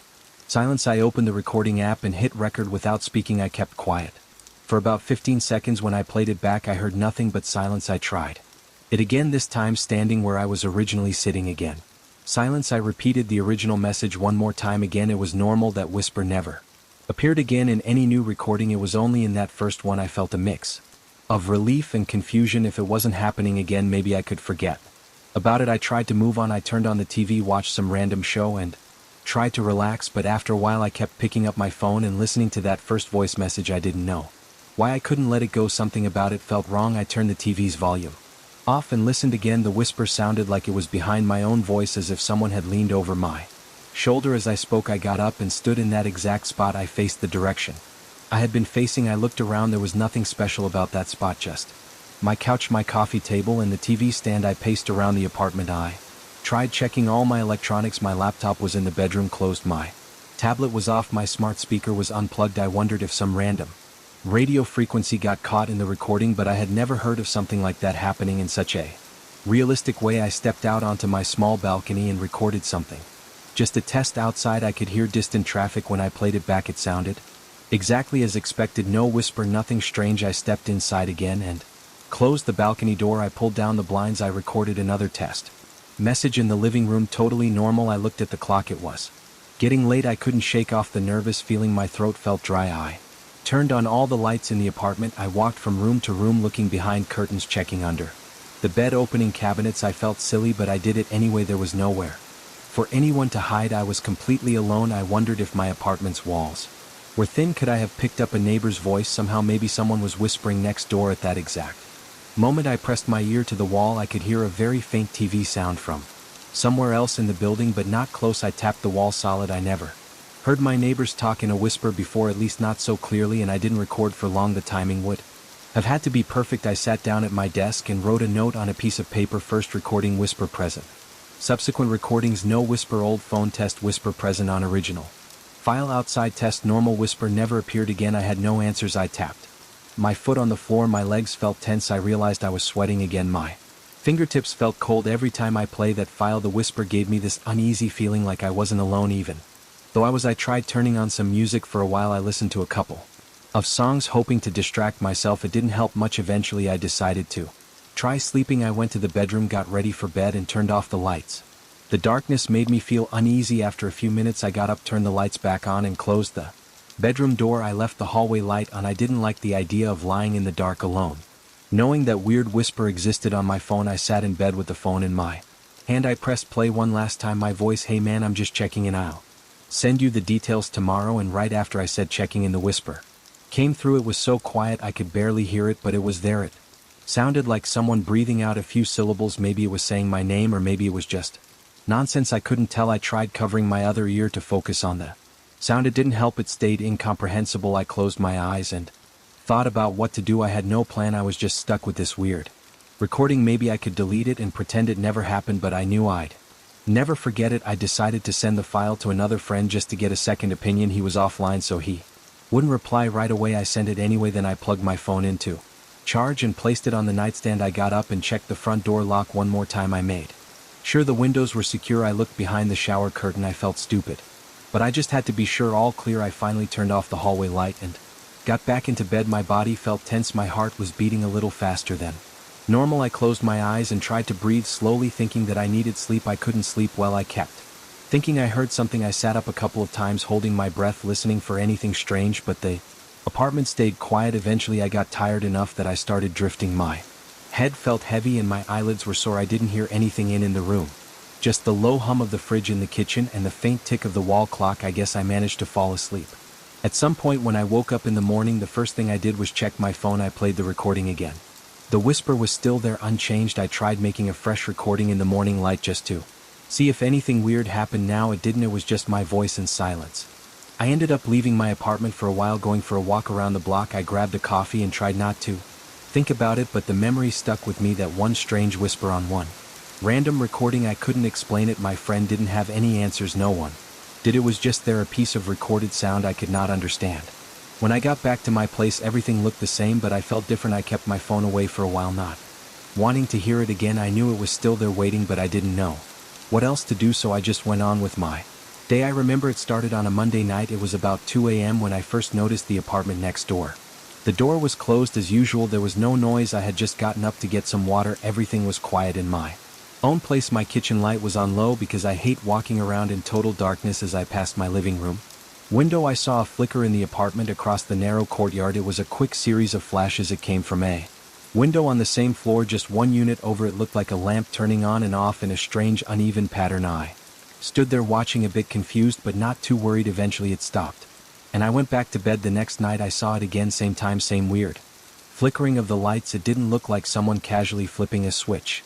It wasn't a steady rhythm. Sometimes it blinked twice, sometimes 3 times, then paused, then flashed again. I was curious, but I didn't want to bother anyone that late. Maybe the neighbor had some electrical problem or was testing something. I tried to fall asleep, telling myself it was none of my business. This went on for almost a week. Each night around the same hour, the lights in that apartment would flicker. I could see it through the window that faced my living room. I never heard any voices. I never saw anyone's silhouette. I never caught a glimpse of anyone moving behind the glass. Just that strange pulsing glow, like someone was messing with the lights. My curiosity grew. I didn't know the neighbor well. Actually, I didn't know them at all. We weren't a friendly building. People here kept to themselves. I never ran into anyone from that unit in the hallway or the elevator. Still, I planned to ask around. On Saturday morning, I decided to talk to the landlord. I didn't want to go straight to the neighbor. I figured I should find out if someone actually lived there. Maybe it was a vacant unit. The building wasn't fully occupied. Some apartments stayed empty for months. The landlord's office was on the ground floor. I found him fixing a mailbox. I asked if he knew the person in apartment 304, the one next to mine on the opposite side of the courtyard. He looked at me and frowned. He said apartment 304 had been empty for a while. He was sure no one lived there. He told me the last tenant left 3 months ago. He said they were trying to find a new tenant, but no one had signed a lease yet. I told him that was strange because I'd been seeing lights at night. He shrugged. He said maybe it was a reflection from somewhere else or a malfunction in the wiring. He didn't seem worried. I asked if we could check the place. He sighed and said he didn't have time right now, but we could look into it next week. I left feeling uneasy. If no one lived there who was turning the lights on and off that night, I stayed up on purpose. I turned off my TV and all the lights in my apartment except for a small lamp in my bedroom. I stood at my window and waited. Around 2 a.m. it started again. The apartment 304's window lit up with that strange flicker. I watched carefully. The pattern didn't look random this time. It paused now and then as if waiting. My heart was beating fast. My mouth felt dry. I leaned forward, pressing my forehead against the glass. There was no other movement, just the flashes of light. I decided to do something. I put on some pants and a jacket and stepped out into the hallway. My apartment and 304 were separated by a few units. A small walk down the corridor. The hallway was quiet. The carpeted floor muffled my footsteps. The lights overhead were dim as usual. I stood in front of 34's door. I could see light seeping from under it. It flickered and stopped, then flickered again. I felt a tightness in my chest. I reached out and knocked softly. There was no answer. I knocked again, harder this time. Nothing. The light continued to flash inside. I leaned close to the door. I didn't hear anything. No shuffling, no breathing, no music or TV, nothing, just silence and that weird flicker visible under the door. I tried the handle. It was locked. Of course. I stood there for a long moment, my heart pounding, feeling a cold sweat forming on my neck. Finally I backed away and returned to my apartment. The light continued for a few minutes, then stopped. I hardly slept that night. The next day I managed to catch the landlord in the afternoon. I told him about the flickering again and insisted we check the apartment together. He seemed irritated but agreed to come with me. We took the elevator to the 3rd floor. It was around noon. We stood outside 304 and he used his master key to open the door. Inside, the apartment was empty. No furniture, no lamps, no personal items. Just a bare living room, a kitchen with empty counters, and a bedroom without a bed. The overhead light was a standard Ceiling fixture. The landlord flipped the switch. The light came on steady and normal, no flickering. I looked around carefully. The floor was dusty in places. The windows were closed. The electrical outlets were empty. The landlord pointed at the ceiling light. He said it looked normal. To him, the bulb was a regular bulb. He flicked it on and off a few times. Nothing strange. I tried to explain what I had seen. He said maybe I was seeing some reflection from the building next door. Maybe there was a sign or something outside bouncing light around. I shook my head and told him the pattern came from inside this unit. He shrugged. We locked up and left that night. I watched again from my apartment at 2 a.m. Ding, the flicker was back. I could see it clearly. I knew no one was inside. I had been in there just hours before. I could feel my stomach knotting up. My hands shook a little. I tried to think logically. Maybe there was a short in the wiring that only happened late at night. Maybe a loose connection in the building's electrical system caused the bulb to flash, but why only that apartment and why in such irregular patterns? I decided to try something else. I turned off all my lights and watched carefully. When the liquor started, I tried waving my hand in front of my eyes. Tried moving side to side to see if it was some trick of the reflection. It always looked the same. A few flashes, a pause, a few more flashes, another pause. I pressed my ear against the wall that separated my living room from the hallway. Then from there to 3 out 4. I couldn't hear anything unusual, just the faint hum of my refrigerator behind me and my own breathing. I felt sweat gathering under my arms. My neck felt stiff. My pulse was fast. I stepped away from the wall, paced around my apartment, and thought about calling the police, but what would I say? I saw flickering lights in an empty apartment. They would probably think I was imagining it. I tried another approach. The next morning, I asked a neighbor who lived a floor below if they'd noticed anything strange. They said no. They seemed a bit suspicious of my question. They didn't want to get involved. I didn't insist. That night, I placed a chair in my hallway right in front of my apartment door. I left my door slightly open so I could peek through the gap and see if anyone approached. 304 was a bit ridiculous, but I wanted to be sure. Around 1:30 a.m. I sat there quietly listening. The hallway smelled like old carpet and cleaning chemicals. The overhead lights buzzed softly. No one passed by. Then at 2 a.m. I saw the light flicker under the door of 304.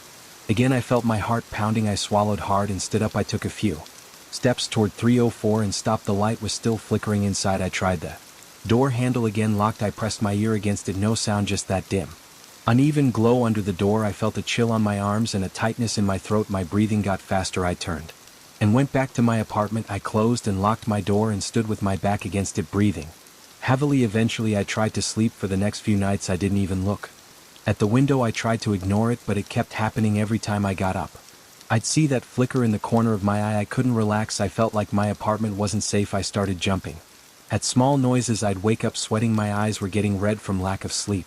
I couldn't focus on normal things like reading or watching TV. My mind kept drifting back to that flicker. I decided to bring it up with the landlord again. We stood in the hallway outside 304 the next afternoon. I told him it happened every night. He looked annoyed. He said he'd call an electrician to check the wiring. The electrician came the following day in the late morning. They checked the fuse box, the wiring inside 304, and found nothing wrong. The electrician said everything looked standard. No faulty switches, no damaged fixtures, no strange power surges. I felt stupid standing there while they shrugged at me. That night I tried filming it. I set up my phone at the window and pressed record. At 2 a.m. the flicker started. I watched it happen right in front of me. The flashes lit up the opposite window. After it stopped, I checked the footage. Nothing, just darkness. The video didn't show any flicker at all. It was like the camera didn't pick it up. I tried turning my phone off and on. I tried again the next night with a different angle. Same result. The camera showed no flicker. This made my skin crawl. I saw it with my own eyes. Why couldn't I capture it on camera? My stomach felt tight all the time. My shoulders ached from tension. I gripped my armrest too hard. When I sat down, my thoughts raced. I kept looking at the clock near midnight, dreading that 2 a.m. flicker. I tried earplugs. Even though the flicker was silent, I tried closing my blinds, but I knew it was still happening. Even if I didn't see it, I knew it was there. A week later, the landlord knocked on my door in the late afternoon. He asked if the flickering was still happening. I said yes. He sighed and said we should try checking the apartment at night. I agreed. I felt relieved that someone else wanted to see it. So at 1:50 a.m. that night, we met in the hallway. It was quiet and cold. I rubbed my arms, feeling uneasy. If no one lived there who was turning the lights on and off that night, I stayed up on purpose. I turned off my TV and all the lights in my apartment except for a small lamp in my bedroom. I stood at my window and waited. Around 2 a.m. it started again. The apartment 304's window lit up with that strange flicker. I watched carefully. The pattern didn't look random this time. It paused now and then as if waiting. My heart was beating fast. My mouth felt dry. I leaned forward, pressing my forehead against the glass. There was no other movement, just the flashes of light. I Decided to do something. I put on some pants and a jacket and stepped out into the hallway. My apartment and 304 were separated by a few units, a small walk. Down the corridor, the hallway was quiet. The carpeted floor muffled my footsteps. The lights overhead were dim as usual. I stood in front of 34's door. I could see light seeping from under it. It flickered and stopped, then flickered again. I felt a tightness in my chest. I reached out and knocked softly. There was no answer. I knocked again, harder this time. Nothing. The light continued to flash inside. I leaned close to the door. I didn't hear anything. No shuffling, no breathing, no music or TV, nothing, just silence and that weird flicker visible under the door. I tried the handle. It was locked. Of course, I stood there for a long moment, my heart pounding, feeling a cold sweat forming on my neck. Finally, I backed away and returned to my apartment. The light continued for a few minutes, then stopped. I hardly slept that night. The next day, I managed to catch the landlord in the afternoon. I told him about the flickering again and insisted we check the apartment together. He seemed irritated but agreed to come with me. We took the elevator to the third floor. It was around noon. We stood outside 304 and he used his master key to open the door. Inside, the apartment was empty. No furniture, no lamps, no personal items. Just a bare living room, a kitchen with empty counters, and a bedroom without a bed. The overhead light was a standard ceiling fixture. The landlord flipped the switch. The light came on steady and normal, no flickering. I looked around carefully. The floor was dusty in places. The windows were closed. The electrical outlets were empty. The landlord pointed at the ceiling light. He said it looked normal to him. The bulb was a regular bulb. He flicked it on and off a few times. Nothing strange. I tried to explain what I had seen. He said maybe I was seeing some reflection from the building next door. Maybe there was a sign or something outside bouncing light around. I shook my head and told him the pattern came from inside this unit. He shrugged. We locked up and left that night. I watched again from my apartment at 2 a.m. Ding, the flicker was back. I could see it clearly. I knew no one was inside. I had been in there just hours before. I could feel my stomach knotting up. My hands shook a little. I tried to think logically. Maybe there was a short in the wiring that only happened late at night. Maybe a loose connection in the building's electrical system caused the bulb to flash, but why only that apartment and why in such irregular patterns? I decided to try something else. I turned off all my lights and watched carefully. When the liquor started, I tried waving my hand in front of my eyes. Tried moving side to side to see if it was some trick of the reflection. It always looked the same. A few flashes, a pause, a few more flashes, another pause. I pressed my ear against the wall that separated my living room from the hallway. Then from there to 304 I couldn't hear anything unusual, just the faint hum of my refrigerator behind me and my own breathing. I felt sweat gathering under my arms. My neck felt stiff. My pulse was fast. I stepped away from the wall, paced around my apartment and thought about calling the police, but what would I say? I saw flickering lights in an empty apartment. They would probably think I was imagining it. I tried another approach. The next morning, I asked a neighbor who lived a floor below if they'd noticed anything strange. They said no. They seemed a bit suspicious of my question. They didn't want to get involved. I didn't insist. That night, I placed a chair in my hallway right in front of my apartment door. I left my door slightly open so I could peek through the gap and see if anyone approached. 304 was a bit ridiculous, but I wanted to be sure. Around 1:30 a.m. I sat there quietly listening. The hallway smelled like old carpet and cleaning chemicals. The overhead lights buzzed softly. No one passed by. Then at 2 a.m. I saw the light flicker under the door of 304.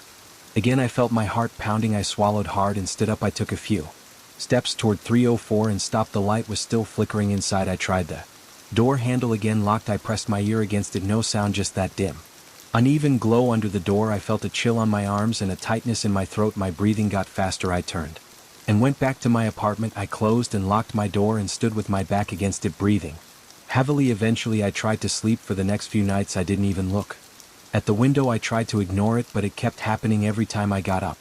I'd see that flicker in the corner of my eye. I couldn't relax. I felt like my apartment wasn't safe. I started jumping at small noises. I'd wake up sweating. My eyes were getting red from lack of sleep.